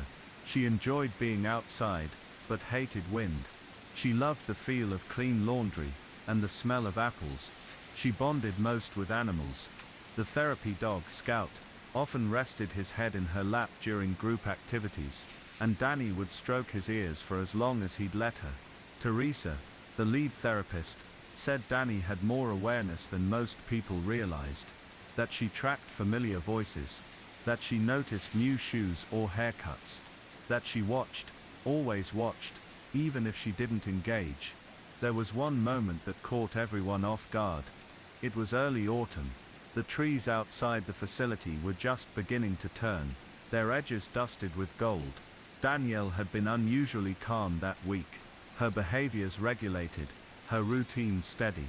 That afternoon, during a music session, a therapist played a song from a decades-old lullaby collection. It was one Diane had used at home, a particular recording of You Are My Sunshine. As the opening notes played, Danielle sat bolt upright. Then softly, she began to hum. It wasn't perfect. The pitch was off, the tone fragile, but it was unmistakable. A mimicry of the melody, a sound Danielle had never made before. Therapists froze. One of them cried. When Diane heard the story, during her next visit, she listened in disbelief. The staff played her a short recording they had taken. Diane sat in the chair, hand over her mouth, tears sliding down her cheeks. It was her daughter's voice, raw, delicate, but there. It was one of the few times she allowed herself to think, maybe, just maybe, something inside had been waiting all along. Outside of Danny's quiet world, life moved on. The story that had once shocked Florida had been largely forgotten. News stations no longer ran updates. Michelle Crockett, Danielle's birth mother, had retreated into obscurity. No one knew exactly where she lived now, though rumors placed her in Georgia, or perhaps Tennessee. She had not been heard from in over a decade. Some journalists tried to find her. One reporter managed to track down a former neighbor, who said Michelle had changed her name, remarried briefly, then vanished again. When asked about Danielle, the neighbor only shook their head. She doesn't talk about her. She says it wasn't her fault, that no one helped her, that she was sick. No one knew the full truth. There had never been a trial, only a plea deal. No deep psychological evaluation had been released publicly. No testimony explaining how a mother had come to let her daughter rot in a windowless room for years. And in the absence of explanation, there was only silence and speculation. Some believed Michelle had suffered from severe mental illness. Others thought she had been overwhelmed by the demands of a child with disabilities, and simply collapsed under the weight of it. There were whispers of abuse in her own childhood, of untreated trauma, but none of it excused what had happened. The truth may have been that there was no neat narrative, just a chain of neglect, one link after another, tightening until a child disappeared. But Danielle had reappeared, and she was not a headline anymore. She was a young woman with a gentle presence, and a life of her own. She would never live independently. She might never speak in full sentences, but she mattered. To Diane, to her caregivers, to anyone willing to see beyond the tragedy, and into the person she had become. One winter evening, Diane brought a small Christmas tree to the facility. It was pre-lit and decorated with soft felt ornaments, nothing breakable or sharp. She set it up beside Danielle's bed, and plugged it in. Danielle sat beside her, and stared at the lights. Slowly she reached out and touched one of the ornaments. It was a star, covered in blue velvet. She held it in her palm for a long time. Then she leaned into her mother and rested her head against Diane's chest. It was quiet, peaceful, nothing dramatic, but it was enough. The years went by quietly. Danielle Letia Rowe, once known as the girl in the window, slowly faded from public memory. Her name, once repeated in courtrooms and headlines, was now a soft whisper among those who cared for her. A name written in dry erase marker on a whiteboard outside her room, next to a laminated photo, and a list of preferred foods. She was no longer a symbol of outrage or pity. She was a person. And the person she had become, while shaped by trauma, was not defined by it. By her 20th birthday, Danielle had transitioned to a long-term adult residential program on the outskirts of Jacksonville. It was a quiet, wooded campus, designed for adults with profound developmental needs. The facility maintained a 1-to-3 staff ratio, rotating overnight care, and a therapeutic schedule that balanced structure with flexibility. She lived in a shared home with 3 other residents, each with their own challenges, each with their own pasts.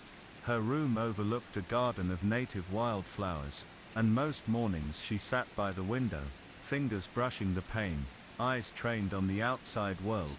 Sometimes she rocked slightly, other times she was still for hours, simply watching the trees shift in the wind. She still didn't speak, but Danielle had developed a small set of sounds and gestures to convey basic needs, signs for food, music and bath. She would tug gently at her earlobe when she was distressed, or press her palms flat against her chest when she needed soothing. She disliked abrupt noises but tolerated low conversation. She still responded to music more than anything else. If someone played the lullaby, "You Are My Sunshine," she would close her eyes and sway, sometimes humming a few tentative notes. Diane visited every month. She no longer came every other weekend. Age and distance had made the trips harder, but she never missed more than 5 weeks. The visits were quiet affairs. Diane would bring Danny new clothes, fresh scented lotions, soft blankets. She would sit beside her daughter, sometimes holding her hand, sometimes brushing her hair. Often they simply shared space. 2 women joined by something far deeper than language. Diane had let go of expecting breakthroughs. She had long stopped waiting for Danny to say "Mom," or to return her smile. But she recognized what others missed, the small signs of awareness, the moments when Danny turned toward her voice, the rare times when their eyes met and held, however briefly. Those were the moments that mattered. In 2020, the COVID-19 pandemic disrupted everything. The facility, like many, went into lockdown. Visits were suspended. Therapy sessions were reduced. Masks and gloves created new sensory barriers. For someone like Danielle, someone whose world was built on routine and familiarity, the changes were profound. She regressed. She began rocking harder, vocalizing distress more often, and refusing food on some days. Staff noted increased agitation, sleeplessness, and a return of self-injurious behavior. Despite their efforts, the absence of familiar faces, especially Diane, took its toll. Diane called daily.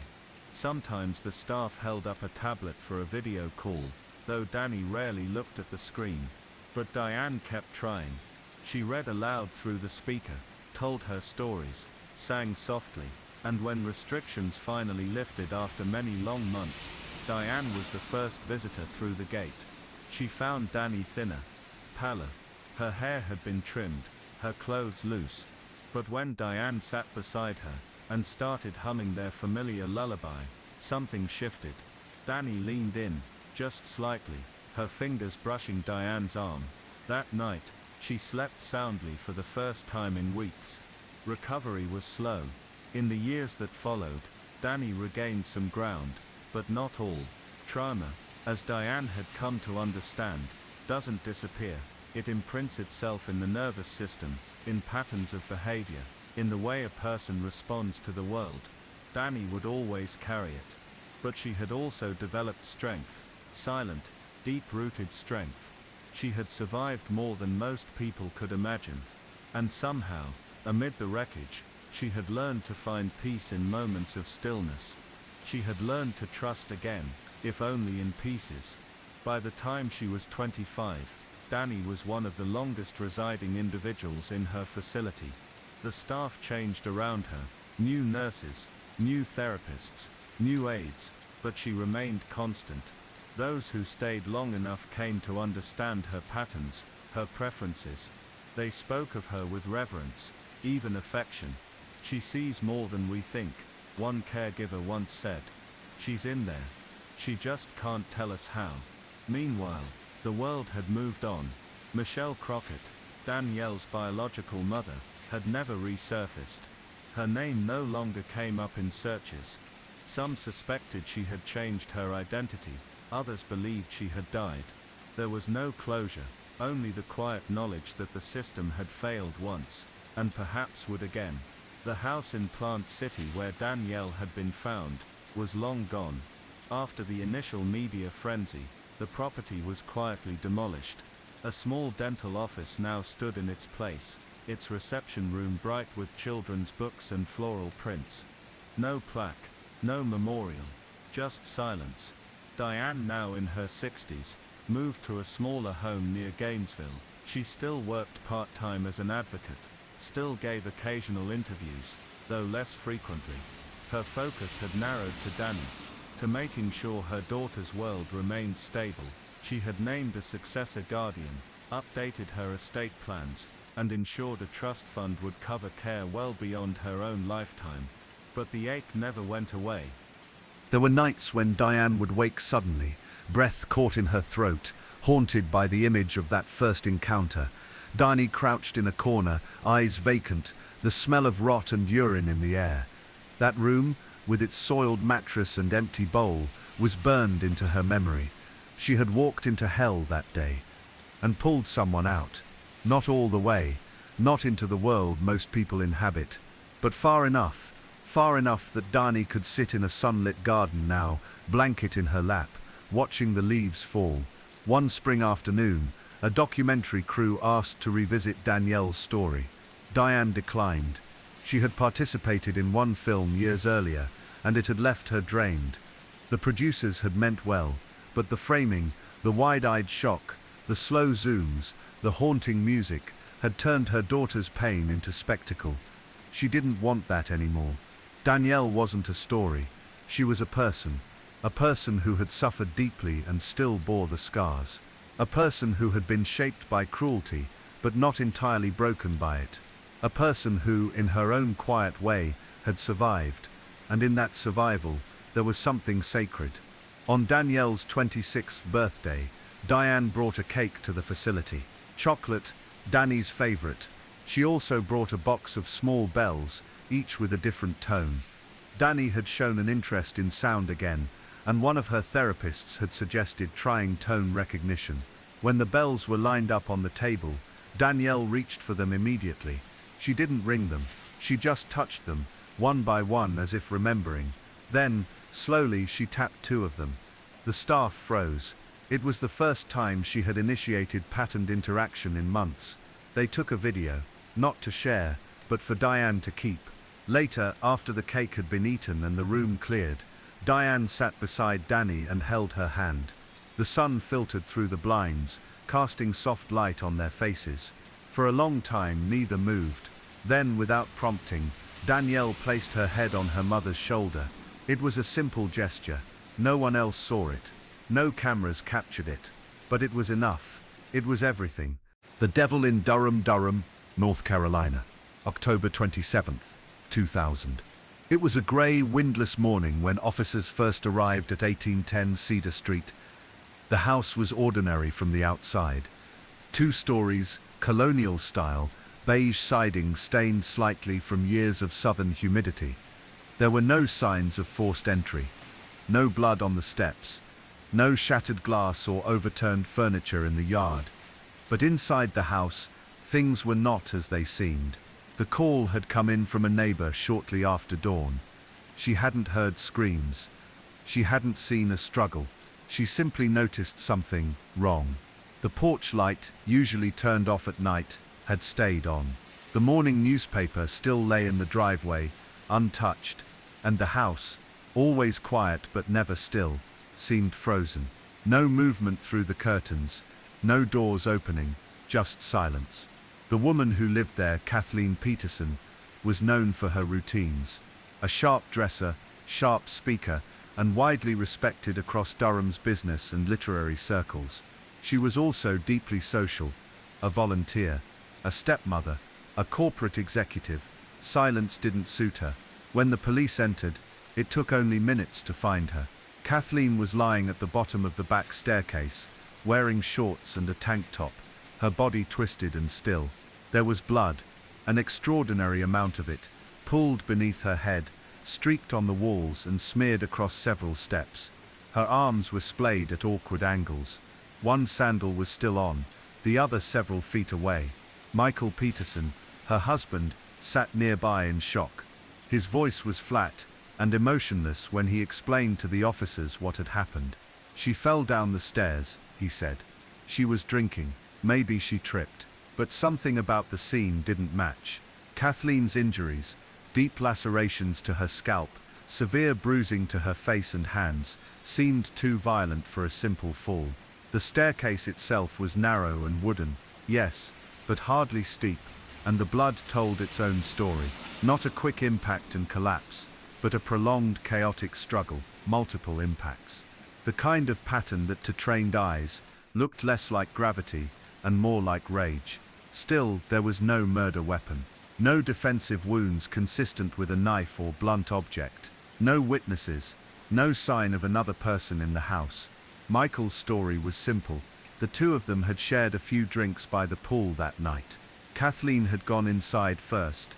He'd stayed out for a while longer, smoking a cigar. When he came in, he found her at the foot of the stairs, unconscious and bleeding.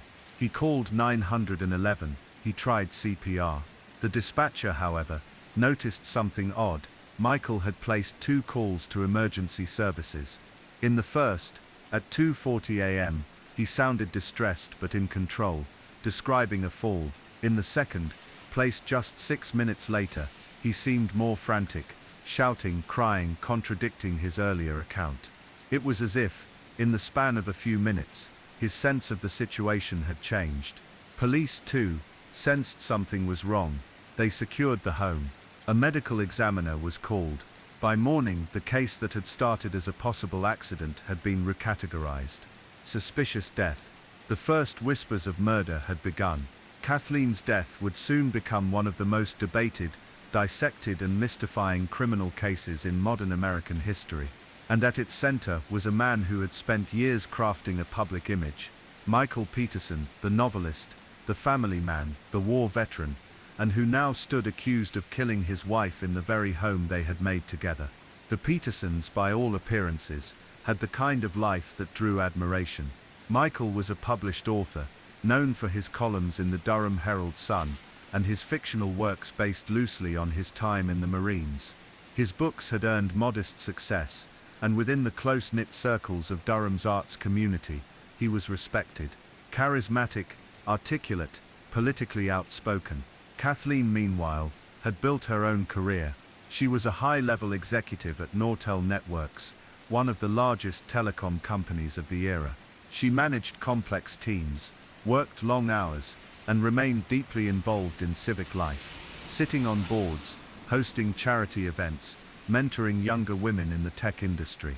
Together, they lived in a sprawling home in Forest Hills, surrounded by trees and old money. They were a blended family. Michael's 2 sons from a previous marriage, Clayton and Todd, often visited, and there were 2 adopted daughters, Margaret and Martha Ratliff, whom Michael had taken in years earlier, after the tragic death of a family friend in Germany. Kathleen's own daughter, Caitlin Atwater, had grown up in the home, and still visited regularly from college. From the outside, they seemed idyllic, educated, stable, generous. But behind the curtains, things were more fragile. Financial pressures were mounting. Michael's books were no longer selling. Nortel, Kathleen's company, had begun a quiet series of layoffs and restructuring. Their savings were dwindling, and the property taxes on their home alone were steep. Kathleen had reportedly become the sole financial provider. Tension had been rising, and then there were the secrets. When police began searching Michael's computer, they discovered hundreds of images, explicit content, all of it involving men. Not pornography in itself, but evidence that Michael had been corresponding with a male escort. Emails discussed planned meetings, preferences, payments. It shattered the narrative. To the public, Michael had been a straight-laced married man. To the prosecution, these emails suggested motive: a closeted man, perhaps harboring resentment toward the woman who represented his facade, or a man whose secret life had been discovered, and who reacted violently. Michael did not deny the emails. In fact, he openly admitted to them, but he insisted Kathleen knew, that they had an understanding, that the relationship was more fluid than others realized. Their marriage, he claimed, had been strong, loving, intimate. Kathleen's daughter, Caitlin, disagreed. In the weeks after the death, Caitlin initially defended Michael, but as more details emerged, particularly the extent of the blood, the wounds and the emails, she changed her mind. She sided with the prosecution, and over the course of the investigation, that divide would become emblematic of a deeper fracture in the family. The state, meanwhile, built its case. They brought in forensic experts, blood spatter analysts, and pathologists. They pointed to the sheer volume of blood in the stairwell, the cast-off patterns on the walls, the 7 lacerations on Kathleen's scalp. They argued that these wounds could not have come from a fall, that she had been beaten, likely with a fireplace tool, a missing blow poke, once seen in photos of the home, now mysteriously gone. They painted Michael as calculating, a man who maintained a pristine public life, while hiding affairs, debt, and deception. The defense pushed back. They brought in their own experts, arguing that Kathleen had likely suffered from a combination of alcohol, Valium, and a cerebral condition, perhaps even a rare form of sudden vertigo, that led to a fall. They pointed out that none of her wounds were fractures. No broken skull, no brain trauma. The injuries, they argued, were consistent with multiple impacts from tumbling downstairs. They also suggested something else. An owl.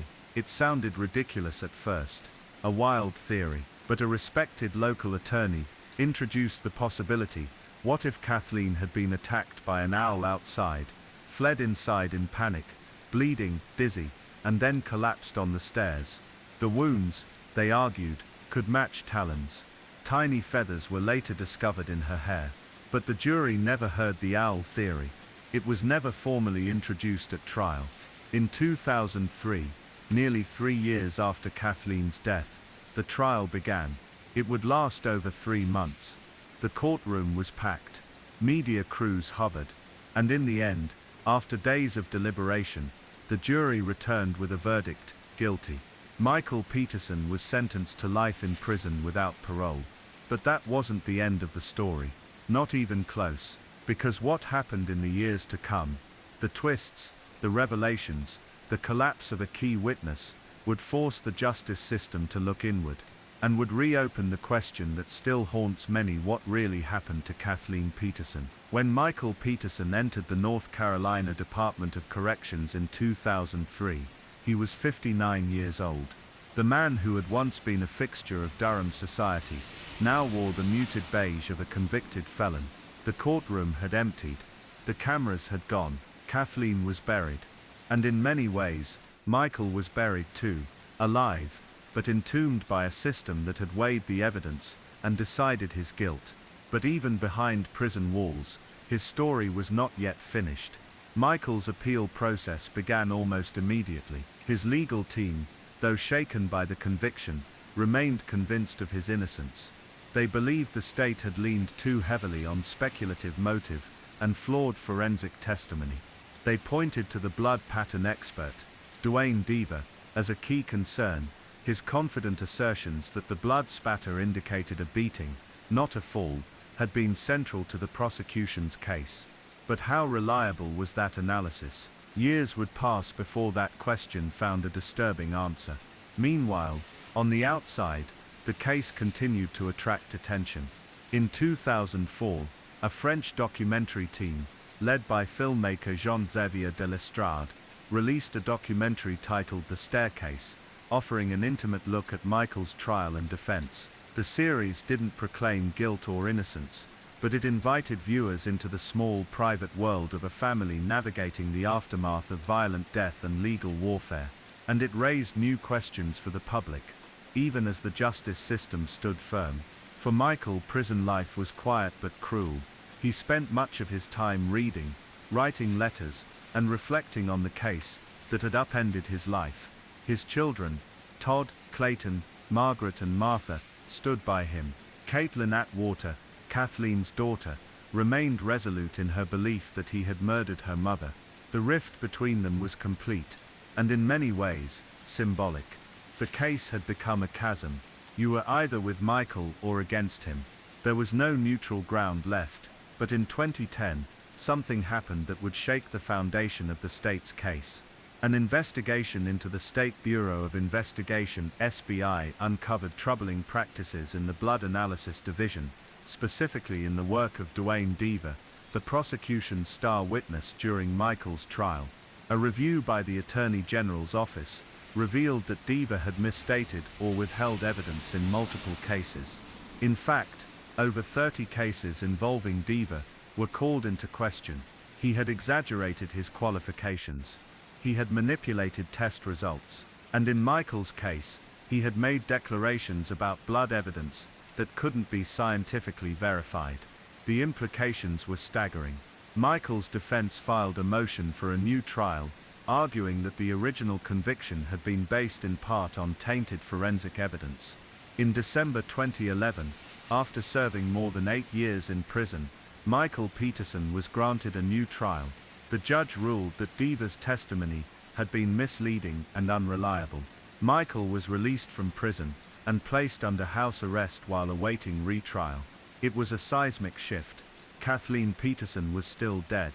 Her family still believed in her murder, but the man convicted of killing her was now free, pending a new trial that might never come.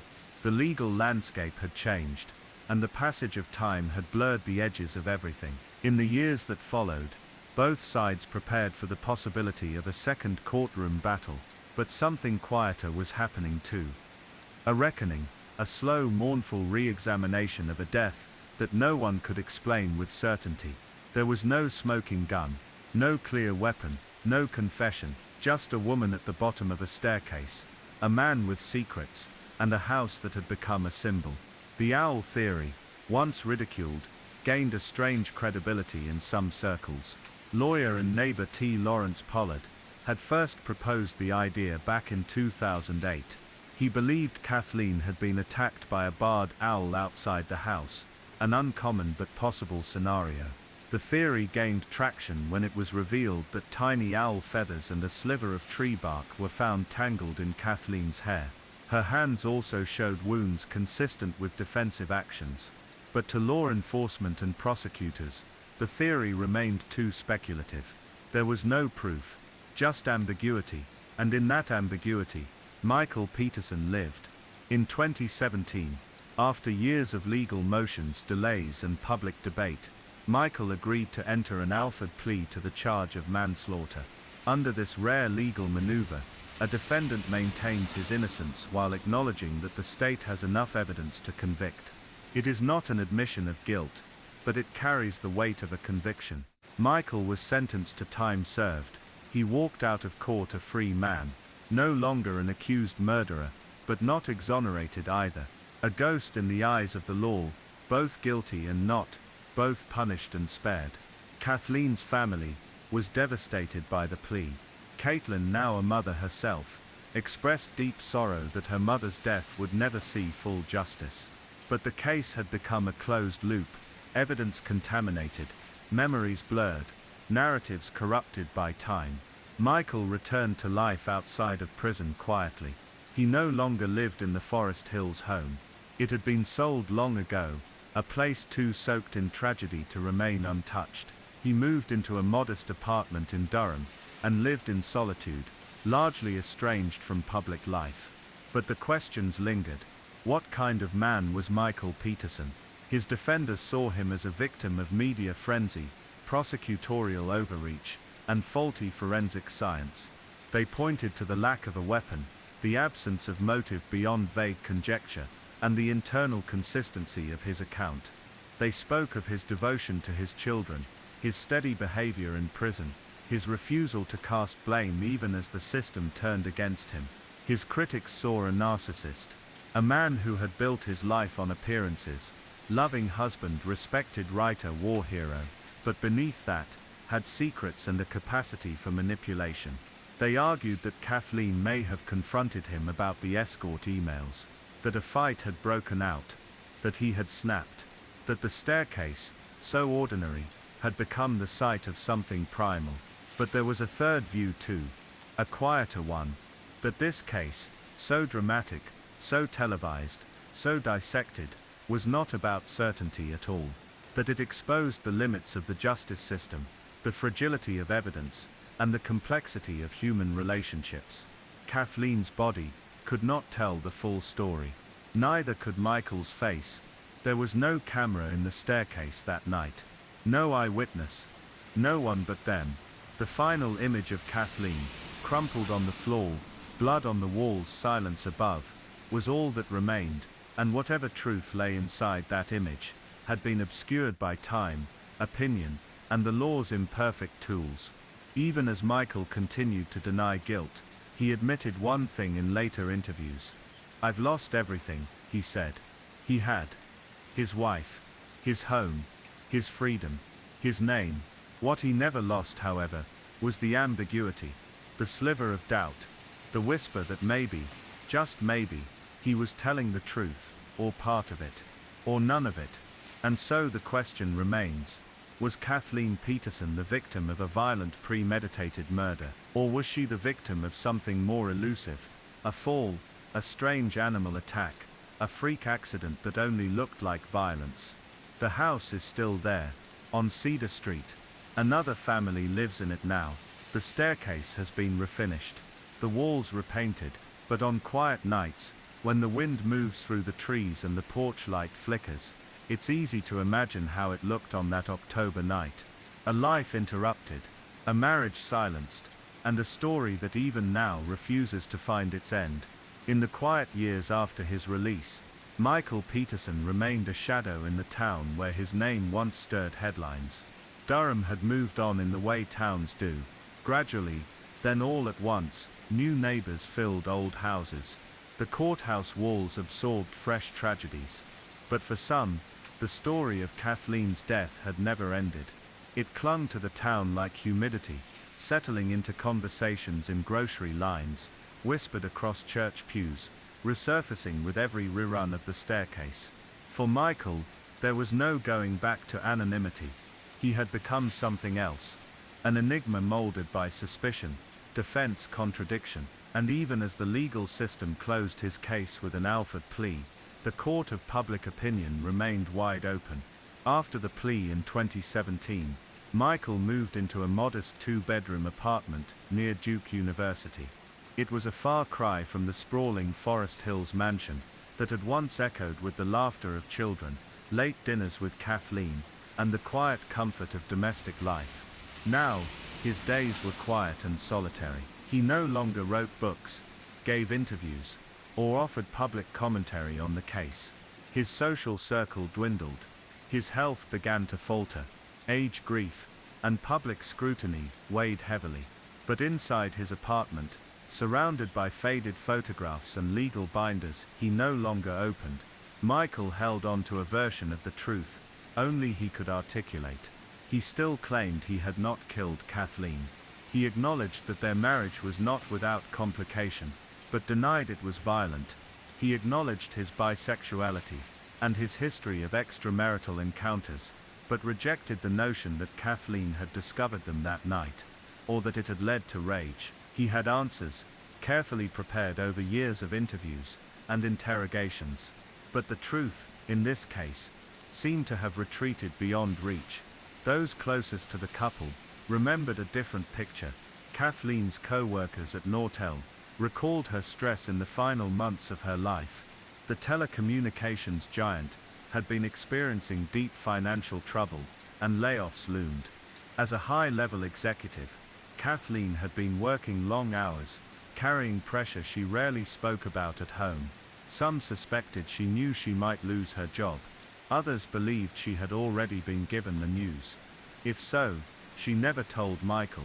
Friends described Kathleen as confident, sharp and deeply committed to her family. She adored her daughter Caitlin, and had embraced Michael's children as her own. But some noticed a shift in her demeanor toward the end of 2001, subtle, but present. She seemed more distracted, more preoccupied.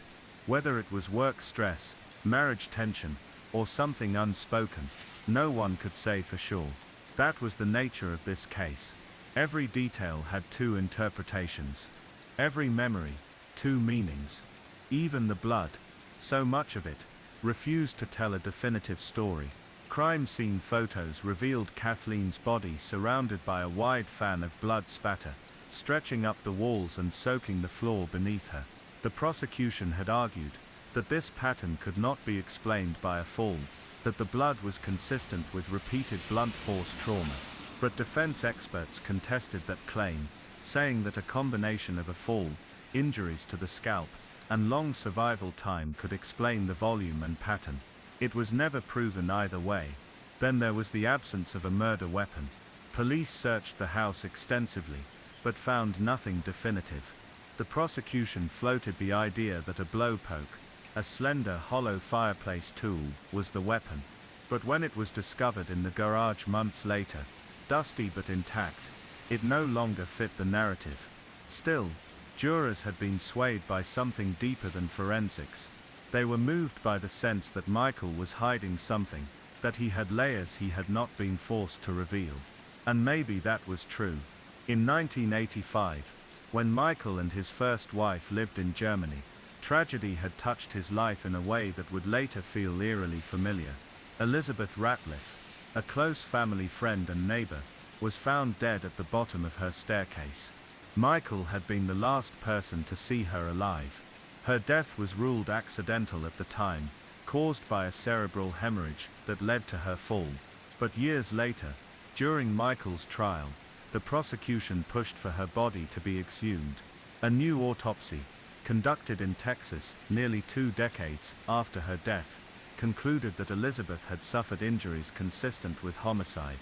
The similarities were impossible to ignore. A woman, a staircase, blood on the walls. To the state, it was a pattern, a chilling one. To Michael, it was a cruel coincidence. He had adopted Elizabeth's 2 daughters, Margaret and Martha, after her death. They had grown up believing she had died accidentally. Now the court was suggesting their father might have been involved. Yet there had never been charges in Elizabeth's death. No conclusive evidence. Just suspicion, intensified by timing. And what of motive? The prosecution had painted a picture of financial strain and marital deception. Kathleen's life insurance, they claimed, was a financial safety net for a man struggling to maintain his lifestyle. The escort emails, uncovered on Michael's computer, were said to be a possible trigger, evidence that Kathleen had discovered his secrets and erupted in confrontation. But even that theory had holes. The Petersons were indeed financially stressed, but not destitute. They were refinancing their home. They had a plan to stay afloat, and there was no proof that Kathleen ever saw the escort emails.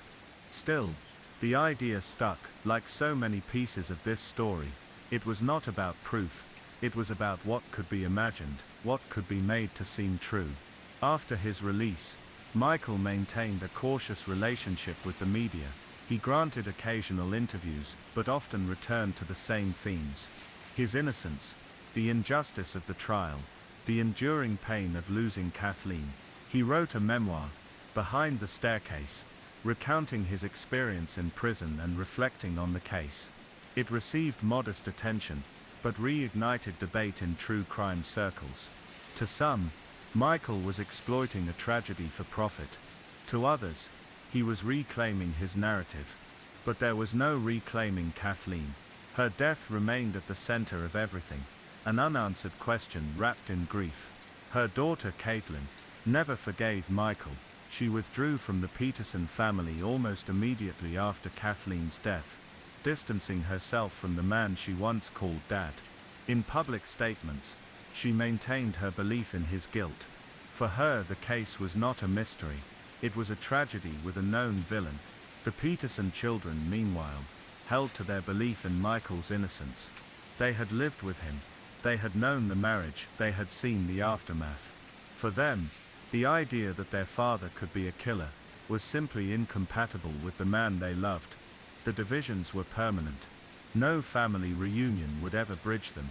Over the years, the staircase was revisited multiple times, including an expanded Netflix version that explored the appeal, the revelation of Diva's misconduct, and the final Alfred plea. It brought the story to a new generation of viewers, many of whom became obsessed with the case. Online forums debated theories late into the night. Podcasts dissected every second of 911 calls. Reddit threads chased the owl theory into unlikely corners. But in Durham, the story was not entertainment. It was still a wound. The house on Cedar Street eventually sold. They repainted, remodeled, but they couldn't scrub away the past. Visitors still came, sometimes quietly walking past the property, stopping for a photograph, lingering near the stone path that led to the front door. They didn't speak loudly. They didn't knock, but they looked. Always, they looked. Inside, a staircase remained. Perhaps it was just wood and nails. Perhaps it was something more, a marker of where certainty fell apart, where two lives collided in the dark, and only one survived. Michael never remarried. He lived quietly, his world reduced to phone calls from his children, evening walks, and the occasional knock from a journalist still chasing the echo of a mystery that refused to die. He rarely spoke of Kathleen anymore. He said there was nothing left to say, but there always was. A marriage, a night, a death, a trial, a plea, a life in exile, and a woman remembered not just for how she died, but for who she was, a mother, a sister, a wife, a professional, a friend. Kathleen Peterson, whose life had been consumed by a narrative too large, too murky, too haunted by doubt to settle into peace. As the years passed, Durham changed. But in quiet corners, the name still surfaced. Michael Peterson. The staircase. The blood. The fall. The lie, or the truth.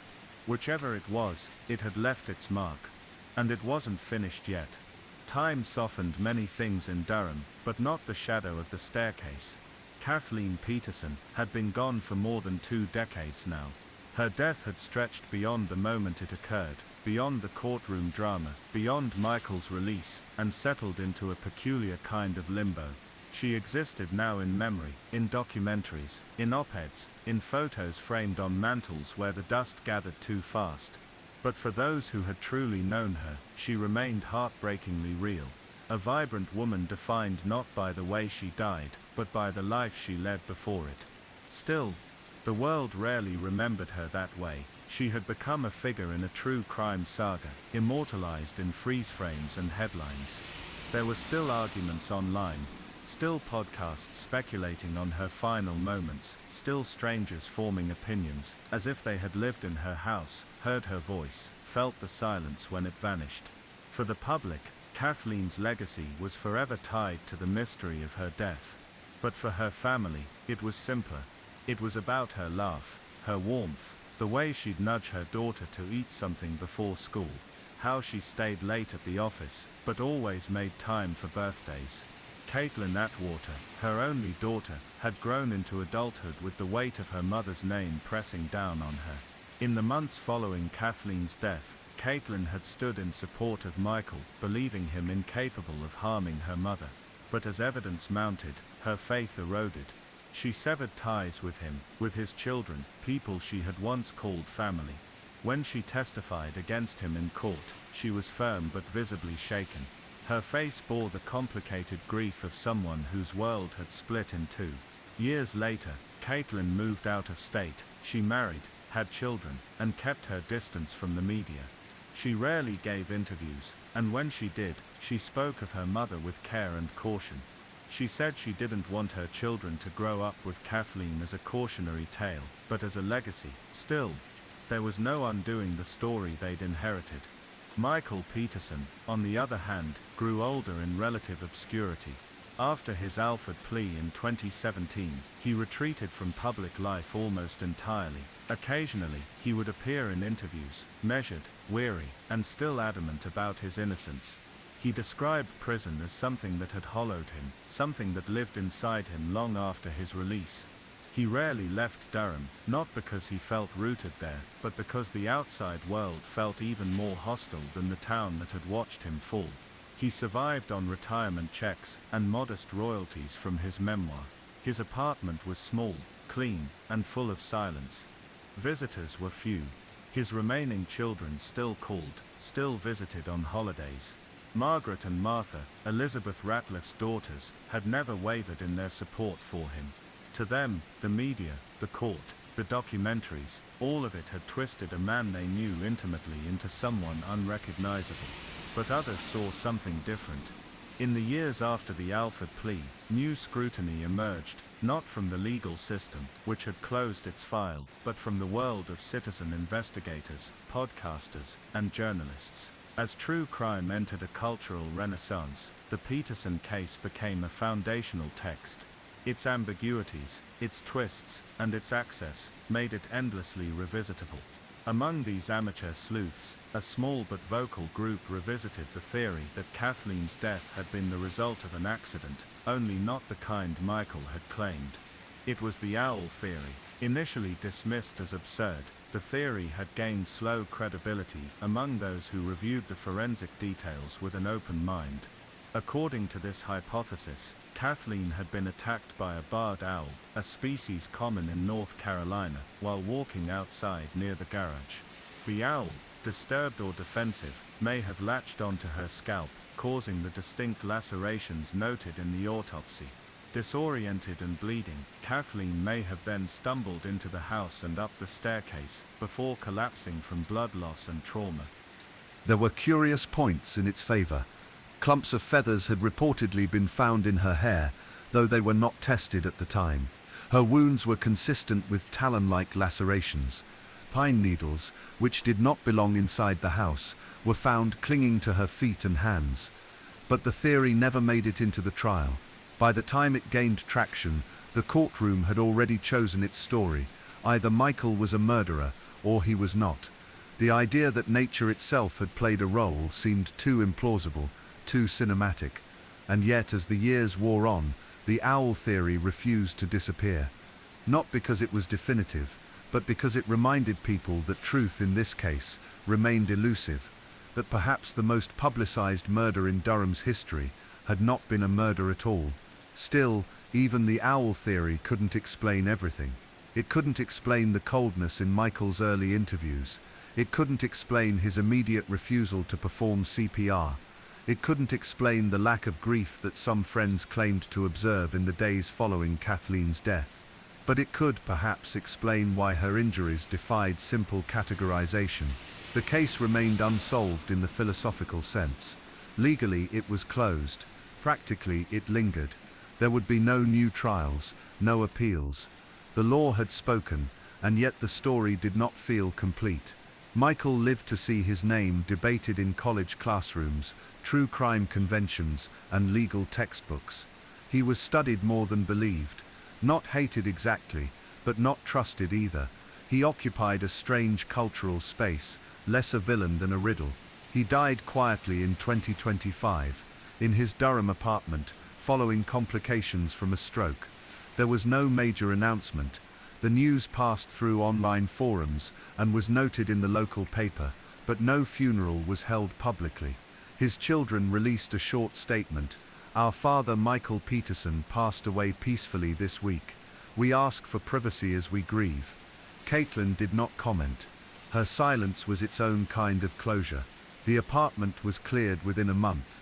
Among the items removed were old court transcripts, letters from fans and critics, a few framed photos of Kathleen, and a worn-out copy of his memoir.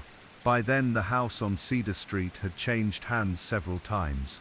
New owners remodeled the staircase, removed the banister, retiled the floor, but local realtors still struggled to sell it without addressing its history. People always asked, always knew, and even those who claimed not to care often backed out at the last moment, whispering something about energy, about atmosphere. Some things couldn't be painted over. Durham itself had grown. New restaurants, new housing developments, more students flooding in each semester. Yet every so often someone would pause at the old house and remember. A local bookstore still carried the Staircase DVD. A few professors used the case to teach ethics or media studies. But for those closest to the tragedy, life had simply gone on, as it does, imperfectly, unevenly. Caitlin returned to Durham once, years after Michael's death. She did not visit the house. Instead, she brought her daughter to Duke Gardens, a place she remembered visiting with her mother. They walked quietly among the winding paths, surrounded by blooms and benches and breeze. Her daughter asked who the lady in the picture was, pointing to an old photo on Caitlin's phone. "That's your grandma," Caitlin said. "She was very smart, very kind, and she loved you even before you were born." And that was all she said. No documentaries, no speculation, no staircase, just love, just memory, just the trace of a woman whose life for a time had been overwhelmed by the way she left it. But in the end, those who loved her carried the rest. Beneath the maple shade, on a quiet stretch of road just outside Springfield, Missouri, nestled between soybean fields and the flickering shade of old maple trees, sat a modest ranch-style house that once echoed with ordinary sounds, footsteps on tile, television murmurs, the clatter of morning dishes. By early June of 2011, that house was silent. Inside, the beds remained made. The coffee pot was clean. The newspapers had piled up by the door. To passing neighbors, nothing seemed amiss. But inside the home at 1717 East Delmar Street, something was deeply wrong. 3 women had vanished, seemingly without struggle, without warning, and without a trace. It was a warm Sunday morning, June 7th, 1992, when the alarm first began to sound in subtle ways. Cheryl Levitt, a 47-year-old single mother, hadn't shown up for her shift as a hairdresser at the local salon. Her 19-year-old daughter, Suzanne Streeter, and Suzanne's best friend, Stacy McCall, had also failed to check in with their families. Stacy's mother, Janice McCall, had been the first to notice. The night before, Stacy and Suzanne had graduated from Kickapoo High School. It was a celebratory evening, the kind with disposable cameras, root beer, and plans that shifted as the hours wore on. After a party, Stacy and Suzanne decided to spend the night at Suzanne's home, where Cheryl had already turned in for the evening. Stacy told her mother not to worry. They'd be safe. It was just a sleepover. Janice tried calling early the next morning, around 7:30 a.m. No answer. She waited, called again. Still nothing. Concern grew into unease. By 9 a.m., she drove to the Levitt house herself. The front door was unlocked. Inside, the scene was oddly peaceful. Cheryl's reading glasses were folded neatly on her nightstand. Suzanne's purse was still on the floor near the couch. Stacy's belongings were also untouched. Her purse, her jewelry, even her clothes. The family dog, Cinnamon, was anxious but unharmed. The only item missing was the women themselves. Janice noticed that the glass globe covering the porch light had been shattered. A seemingly minor detail, but it added an edge of dissonance to the otherwise calm setting. She swept the glass pieces into a dustpan, trying to be helpful. She didn't know, not yet, that her well-intentioned tidying might inadvertently disturb a potential crime scene. In the days that followed, Springfield police launched an investigation that quickly ballooned in scale and complexity. The media dubbed the case the Springfield 3. Posters went up across town. News anchors replayed the same footage of the quiet neighborhood, the missing persons photos, the hushed speculation. There were no signs of forced entry, no blood, no noise complaints, no calls from neighbors. It was as if the 3 women had simply evaporated. Detectives canvassed the area. They interviewed neighbors, school friends, colleagues at the salon. There were no major leads, no suspicious vehicles, no credible sightings. The last confirmed report came from a neighbor who had seen Suzanne and Stacy pull into the driveway around 2 a.m. on Sunday. After that, nothing. Over the next week, the theories began. Some believed the girls had run away. But Cheryl, a meticulous and responsible woman, had no reason to abandon her life.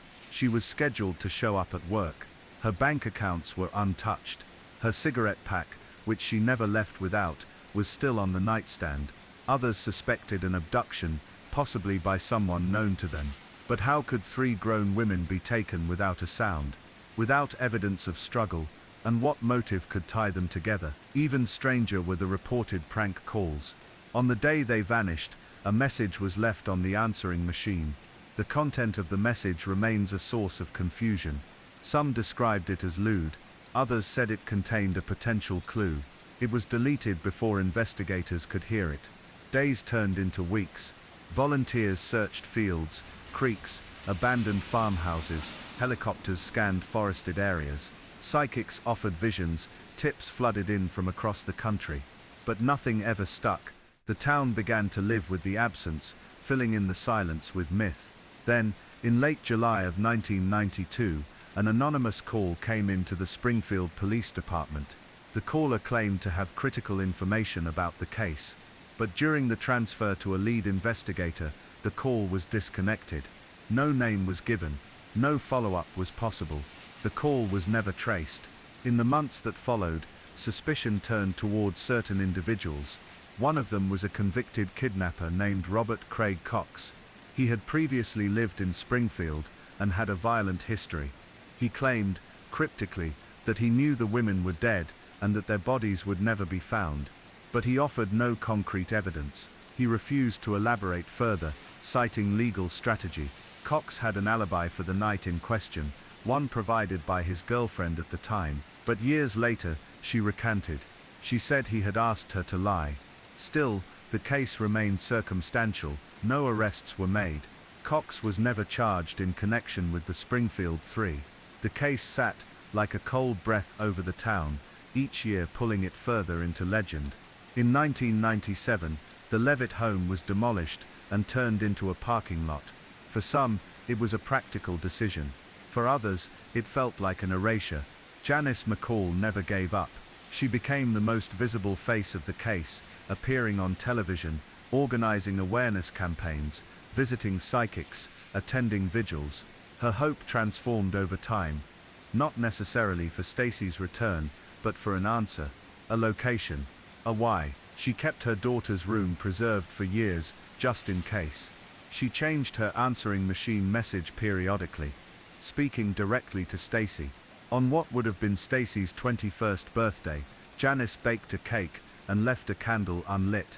In later interviews, she said it wasn't about closure. Closure, she believed, was a myth. What she wanted was peace. A grave to visit, a name to confront, something concrete to offer her grandchildren when they asked about the aunt they would never meet. Even decades later, tips continued to trickle in. Every now and then, someone claimed to have seen Suzanne in Texas or Cheryl in a diner in New Mexico. Others pointed to basements, wells, strip mines, but each lead ended the same way, in silence. In 2007, the case was reopened briefly after ground-penetrating radar detected anomalies beneath a local parking structure. The location had once been part of the Cox family's business. But after legal complications and logistical obstacles, no excavation was performed. The question remained, if someone had taken 3 women from their home in the dead of night, where had they gone? There were no ransom demands, no witnesses, no fingerprints, just an eerie stillness. A summer that had ended before it began. In the years that followed, Springfield built around its loss. The new generation knew of the story only through whispers. A cautionary tale told at sleepovers. A cold case that never thawed. But for the families left behind, it was no story. It was the absence that shaped their days, the phone calls they still waited for, the birthdays and graduations marked with empty chairs. Some would later suggest that the mystery of the Springfield Three persisted because it remained just barely plausible that one of them might walk through the door again. But behind that hope was an ache that never left, one that lived in the quietest moments, in the rustle of maple leaves outside an empty house, in a drawer full of unopened birthday cards, in the hallway shadows that lingered longer than they should. And somewhere beneath all the noise and speculation was the truth. still buried, still waiting. When weeks had turned into months, and no trace of Cheryl Levitt, Suzanne Streeter, or Stacy McCall had emerged, the search transformed. The initial urgency dulled, not for lack of care, but because grief had begun to take root in the community. Hope no longer looked like rescue. It looked like resolution. Back in June of 1992, the early hours of the disappearance had contained so many missed cues, details that would take on different weight in hindsight. The shattered porch light, the deleted answering machine message, the unlocked front door, each a fragment in an unsolvable puzzle. Janice McCall had stayed at the house for over an hour that morning before she called the police. She had done what any mother might. She cleaned, she waited, she looked for notes, checked the phone, she assumed, hoped, they'd returned from a walk, or that they'd overslept. When officers finally arrived, they found a scene so normal it defied logic. The only thing missing was 3 lives. Detectives interviewed over 100 people in the weeks following. One of those interviews was with a neighbor who reported hearing a strange noise that night, possibly a muffled scream, sometime around 3 a.m. But nothing else followed, no vehicles peeling out, no alarms, no commotion. The home itself showed no signs of forced entry. Nothing was stolen. The women's cars were still parked in the driveway, keys inside. The dog, Cinnamon, appeared unharmed but agitated, more barky than usual, according to a friend who came by that morning. Suzanne's bed had not been slept in. The TV was left on, volume low.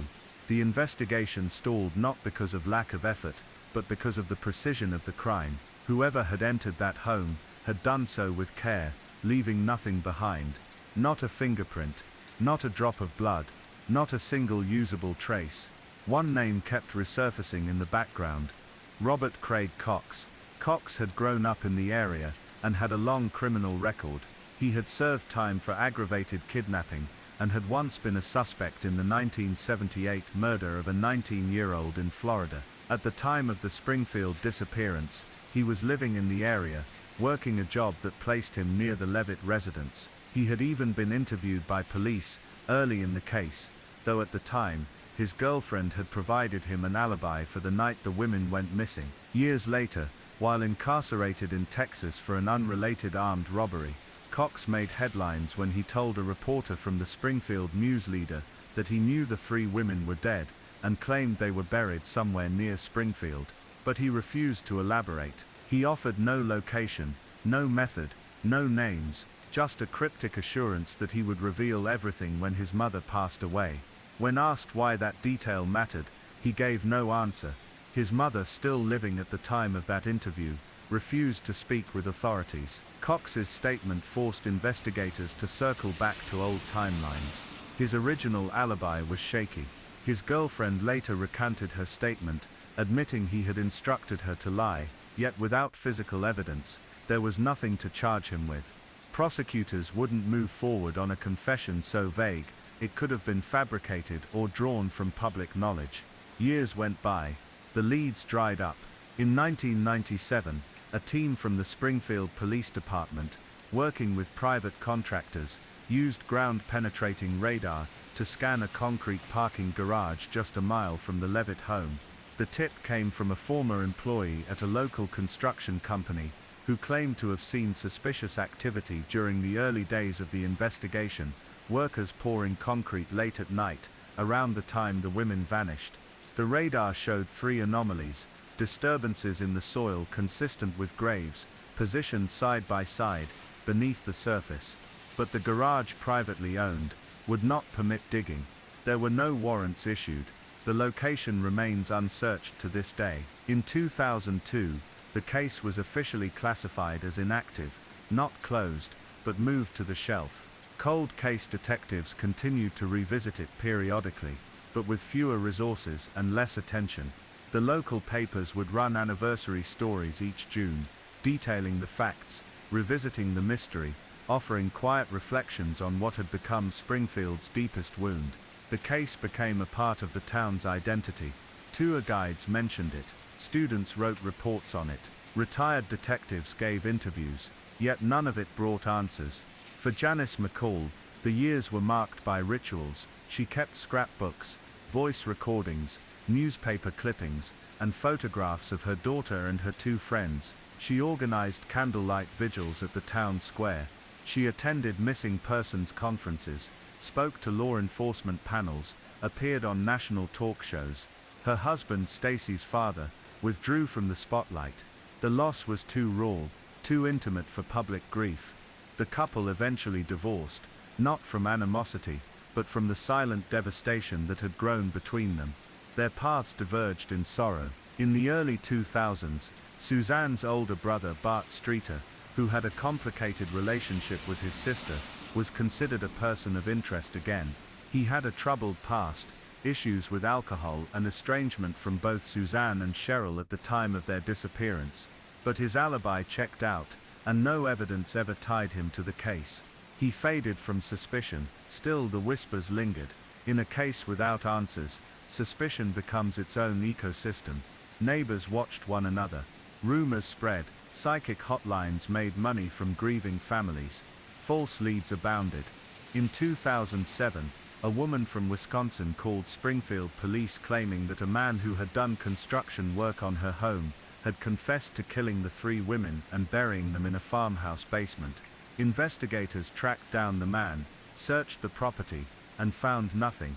The caller later admitted she'd exaggerated the claim. Another tip placed the women's bodies in a well outside Branson. That too was searched. Nothing. A cadaver dog team explored an abandoned mobile home outside of town. No results. Each dead end was its own kind of violence. And yet there was always the faintest glimmer of possibility. Always some detail that hadn't been explored, some piece of the puzzle someone might eventually notice. In interviews over the years, one of the original detectives on the case admitted that the house never should have been entered by civilians after the women were declared missing. Friends and family had walked through the space, moved objects, cleaned surfaces, even washed a load of laundry. Evidence, if there had been any, was compromised in those first few hours. It was a critical window, and it closed. Today the original home on Delmar Street is gone, razed in 1997, and turned into a parking lot for a dental office. Visitors often remark how strange it is to see such an ordinary space tied to such an extraordinary mystery. It looks like any other lot, cars coming and going, wind rustling through the nearby trees. The only marker of what once was, is a weathered sidewalk leading to nowhere. There is no memorial, no plaque, just memory. In the minds of those who knew Cheryl, Suzanne and Stacy, they still live in vivid detail. Cheryl, a quiet and reserved woman with a strong work ethic, who loved her daughter fiercely. Suzanne, independent, sometimes moody, with a streak of wit and a talent for sketching. Stacy, friendly and soft-spoken, the kind of girl who wrote long notes to her friends and always remembered birthdays. They were not perfect. They had conflicts, secrets, dreams half-formed, but they were real. And then they were gone. The story continues to haunt not because of any grand horror, but because of its precision. Three people, vanishing together, without explanation. The kind of event that should leave behind some evidence, some mark in the world, but somehow didn't. Some believe the answers lie in that house, in the gaps in the timeline between 2:15 and 7:30 a.m. Others believe the women were targeted, stalked, taken by someone they knew, or someone who had studied them long enough to feel like they knew them. There is still a detective assigned to the case. It sits in a drawer, reviewed every few months when a new tip arises. DNA evidence from the home was retested in the late 2010s, says, with advanced forensics, but no usable profiles emerged. The case file is over 5,000 pages. At the center of it all remains that single impossible question: how could three women vanish from a home in the middle of a quiet suburban neighborhood, without a trace? By 2010, the city of Springfield had changed. New developments lined the outskirts of town, traffic ran thicker on the main arteries, and the memory of the missing women, though still heavy, had softened for some. But for those closest to the case, time had done little to dull its edges. Janice McCall still left her porch light on each night. She didn't do it for symbolism. She did it because she believed, somewhere deep within her bones, that her daughter Stacy might still come home. The rational mind had accepted the worst long ago, but hope is never wholly rational. It lives in its own architecture. Janice didn't expect a knock at the door, not really, but the porch light was a promise, that if Stacy returned, the door would be open, and she would be seen. Public interest in the case experienced periodic surges, often due to television coverage. National shows like America's Most Wanted, Dateline, and 2020's featured the disappearance of the Springfield Three, as they were now widely known. Each segment retold the same chilling facts, each time hoping that the broader audience might bring someone forward. But the tips that followed were often the same vague sightings, long discredited theories, or anonymous calls pointing fingers with no substance to support them. Then in 2012, the Springfield Police Department received a handwritten letter postmarked from Montana. It contained a single page, unsigned, with what appeared to be specific knowledge of the interior of the Delmar Street home. The writer claimed that the women were taken by two men who had followed Suzanne and Stacy home from the party. According to the letter, the men had not intended to harm Cheryl, but acted impulsively when they realized she was there. The writer described details of the home not widely publicized, such as a small decorative cross in the hallway, and the layout of the back bedroom. Detectives were intrigued but cautious. For years false confessions and misleading letters had trickled in, some from mentally ill individuals, seeking attention, others from cruel hoaxers. This letter was different, though. It was calm. It lacked the dramatics typical of fabrications. Most importantly, it referenced a broken door hinge in the guest bedroom, something only someone inside the house would have likely known, and something not released to the public. Investigators attempted to trace the letter. The postmark was vague, and no fingerprints or DNA were recovered. A follow-up appeal to the public yielded nothing. The letter's author never came forward again. For a moment, hope stirred. Quietly, a new round of interviews was conducted. Old suspects were revisited. A man who had lived 2 streets over from the Delmar home, a delivery driver who had been in and out of the neighborhood in the weeks before the disappearance, was re-questioned. His alibi had once been considered airtight, but in the 20 years since, new technology had improved the accuracy of cell tower data. A re-examination of his phone records placed him near the Delmar home during the early morning hours of June 7, 1992. But it wasn't enough. Cell data in those days only narrowed a location to within a few blocks. Without more, without physical evidence, a witness or a confession, it was yet another path that led nowhere. Still, it raised an old question: had the women been targeted? Or was this a crime of opportunity?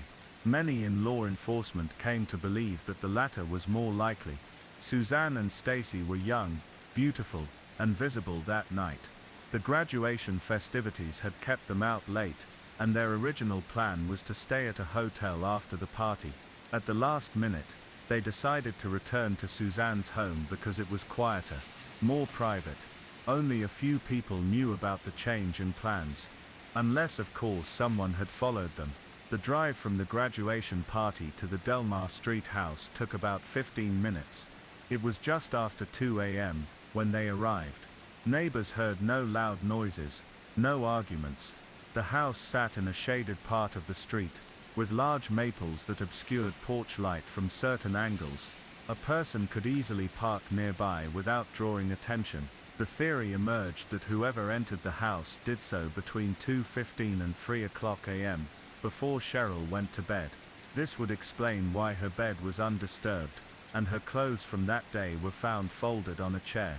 What's more, Stacy's belongings, her purse, her shorts, her jewelry, had been placed on the floor near the bedroom, as though she had begun to undress before going to sleep.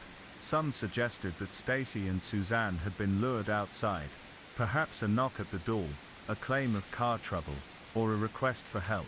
Once outside, they were forced quietly and quickly into a waiting vehicle. Cheryl, awakened by a sound or sensing something was wrong, may have gone outside after them and been taken as well. But this scenario raised more questions. Why take all three? What kind of person, or persons, could subdue three individuals without noise, without evidence, and without alerting neighbors? Unless the women knew them. The theory that gained the most traction among seasoned investigators was that the perpetrator was familiar to the women, someone they trusted, or at least didn't fear. That familiarity would explain the lack of resistance. It might also explain the complete absence of struggle inside the house. Yet if the killer was known to them, why did no clear suspect ever emerge? It was this contradiction that made the case feel more like folklore than fact, something too perfectly unsolvable. Over the years, attention shifted to possible burial sites.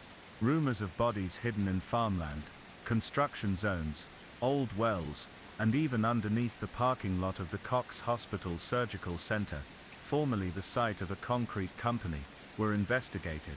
One former tipster insisted that a man with ties to the local underground drug trade had confessed to killing the women and burying them beneath the cement foundation of a remodeled farmhouse in northern Greene County.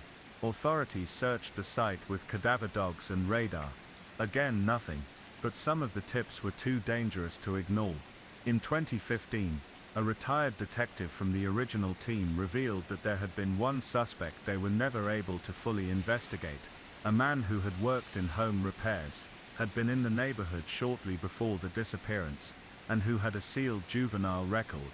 At the time, the man had no criminal record as an adult, but in the years since, he had been arrested for domestic violence, illegal confinement, and assault in another state. A judge later unsealed part of his juvenile record at the request of law enforcement. The contents were disturbing. Early incidents involving cruelty to animals, threats against female classmates, and a known obsession with abducting women. But again, there was no evidence placing him at the Delmar house. No vehicle sightings, no confession, no DNA. The frustration was compounded by the silence of those who may have known more. A woman in Oklahoma contacted the police in 2018, claiming that her ex-husband, who had died the year before, had once told her in a drunken argument that he helped take care of those Springfield girls. When pressed, he said they were buried in a shallow grave near Table Rock Lake. She admitted she hadn't taken him seriously at the time. He was prone to exaggeration. But after his death, she found a map tucked into a box in the garage, with an area near the lake, marked in red. Authorities searched the region. They found disturbed soil, but no remains. Still, they logged the tip, preserved the map, and added his name to the file. One more entry in a sea of loose ends. Janice McCall, now in her 70s, continued her advocacy. She worked with organizations that supported families of missing persons. Her living room remained a quiet shrine to Stacy. Photographs, birthday cards, high school mementos, each preserved with care. She rarely spoke publicly now, but in a rare interview, she once said, "I used to pray to get her back. Now I just pray to know." In 2022, the 30th anniversary of the disappearance brought renewed media coverage. A short documentary released online sparked new interest among amateur sleuths. Forums buzzed with theories. A few new tips trickled in. Police followed up. But again, no resolution. What remains today is a case that feels suspended in amber, a moment frozen in time, untouched by the years. The Springfield Three have become a part of the town's haunted landscape, their absence as defining as their lives once were. And beneath all the theories, all the reports, and all the noise, one fact remains undisturbed. 3 women, in the prime of their lives, vanished into the silence of one summer night, and no one saw them leave. In the years that followed the 30th anniversary, the story of the Springfield Three took on a quiet gravity, one that existed less in breaking developments, and more in the rhythm of remembrance. The story no longer led news cycles, but it lingered, like a forgotten melody waiting to be recalled. There were still those who believed that the answers lay just beneath the surface, that someone somewhere still held a truth too heavy to carry. Detective Doug Thomas, one of the youngest members of the Springfield Police Department in 1992, was now long retired. He spent his mornings walking the trails near Secretariat Park, and occasionally stopped by the station to speak with younger officers about cold cases. But the Delmar Street disappearance was the one that never left him. He still remembered the scent of the house, the lavender from Cheryl's linen spray, the faint smell of hair products in the bathroom, the coffee cup in the sink, the light blinking on the answering machine. These small details had embedded themselves so deeply into his memory that even now, 3 decades later, they returned in dreams. Doug believed 2 things with certainty. First, that the women were all taken at the same time. Second, that the abduction was well practiced, rehearsed even. It wasn't a rage killing, he once said quietly to a reporter who asked about the case. It was too clean. Over the years, there had been whispers, unprovable rumors, that some in Springfield's upper social and political circles may have known more than they let on. One theory, long dismissed as fringe, suggested that one of the young women had overheard a conversation or witnessed something they weren't meant to. Another suggested an off-the-books drug debt or a cover-up gone too far. The Springfield Police Department never found evidence to support these claims, but what remained troubling was that the women had disappeared so completely, as if they had been plucked from the fabric of reality itself. In 2023, a new cold case unit was formed within the Springfield PD. The department, under pressure from renewed public interest, agreed to reprocess all physical evidence, using the most current forensic technologies. DNA technology had evolved significantly since the early 1990s, particularly with the rise of genetic genealogy, which had solved dozens of cases once thought unsolvable. Evidence from the Delmar Street home, fibers, hair samples, and cigarette butts collected from the yard, were all submitted again for reanalysis. The process was slow. The samples had degraded with time, and some of the chain of custody records had missing entries, but one fragment, a partial DNA profile taken from the base of the front porch railing, showed a potential match to a relative of a convicted felon in Arkansas.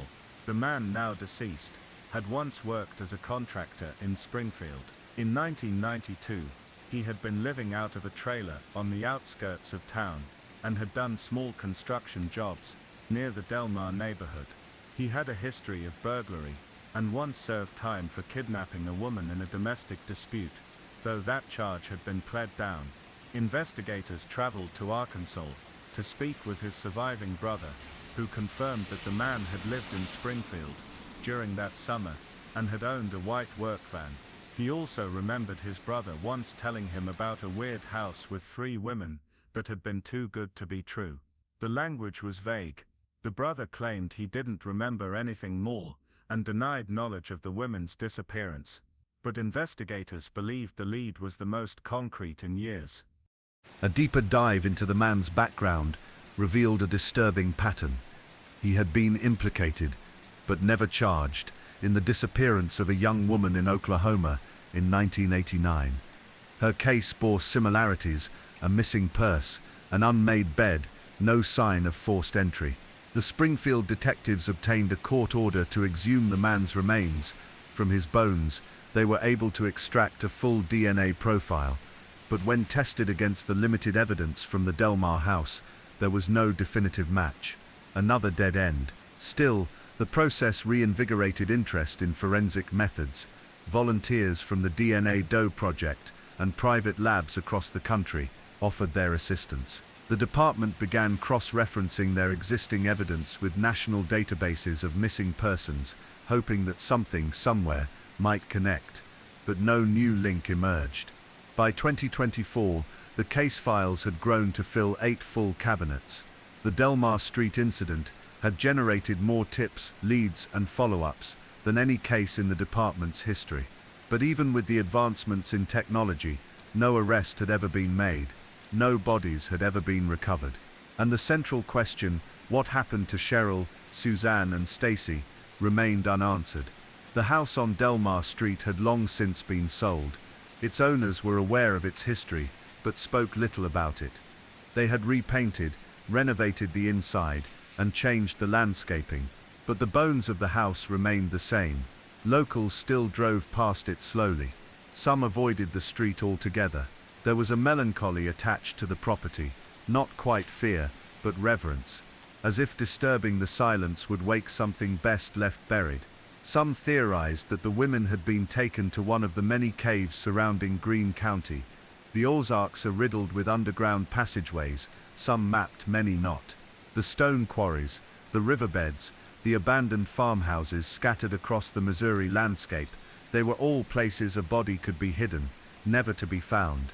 Yet none of those places ever gave up their secrets. In a small museum in downtown Springfield, a glass display was added in 2025 featuring items from the case, newspaper clippings, photographs, and a replica of the missing persons flyers that once blanketed the region. A quiet bench stood nearby, beneath soft lighting, where visitors could sit and read the case summary in silence. It became a quiet pilgrimage for many. Parents brought their children, teachers included the story in local history units, and retired officers stopped by to pay their respects. At the heart of it all was a deep, unspoken grief. Not just for the loss of the women, but for the enduring mystery, the sense that a wound had been left open in the fabric of the community. Sometimes, people still called the Springfield PD tip line. A woman from Kansas City claimed that her mother had been told, at a church confessional in the early 2000s, that the bodies of the Springfield Three were buried under an old motel that had since been demolished. Another caller from Tennessee swore that her brother-in-law had hinted at a job in Missouri that got out of hand. None of it could be proven. But the detectives listened, logged the tips, and followed up, because hope, even when thin, still compels. Janice McCall passed away quietly in early 2025. She had outlived her husband by several years and continued her advocacy for missing persons until her final days.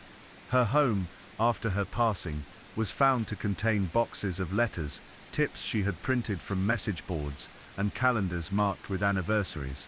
On her desk was a worn manila folder with the names of her daughter and the other two women written in careful looping script. At her funeral, several officers from the original case stood at the back of the chapel. The room was filled with friends, neighbors, and people who had followed the case for years. A soft rain fell that morning, tapping gently on the windows. Someone had brought a photo of the three women, taken just weeks before their disappearance. They looked happy, sunlit, unaware of what was coming. A reporter later remarked, "Springfield never really got closure, but it got memory. And sometimes, that's all that remains." In the end, beneath the maple shade was more than a crime story. It was a meditation on absence, on how a moment can echo for decades. The house was quiet now, the porch light long replaced, the street darker than it once was, but the story, like the women themselves, remained haunting and unresolved. Some nights, neighbors still say they hear things. A door that creaks open, a voice faint and distant, and though logic insists otherwise, there's something in that house that doesn't quite rest. Not yet,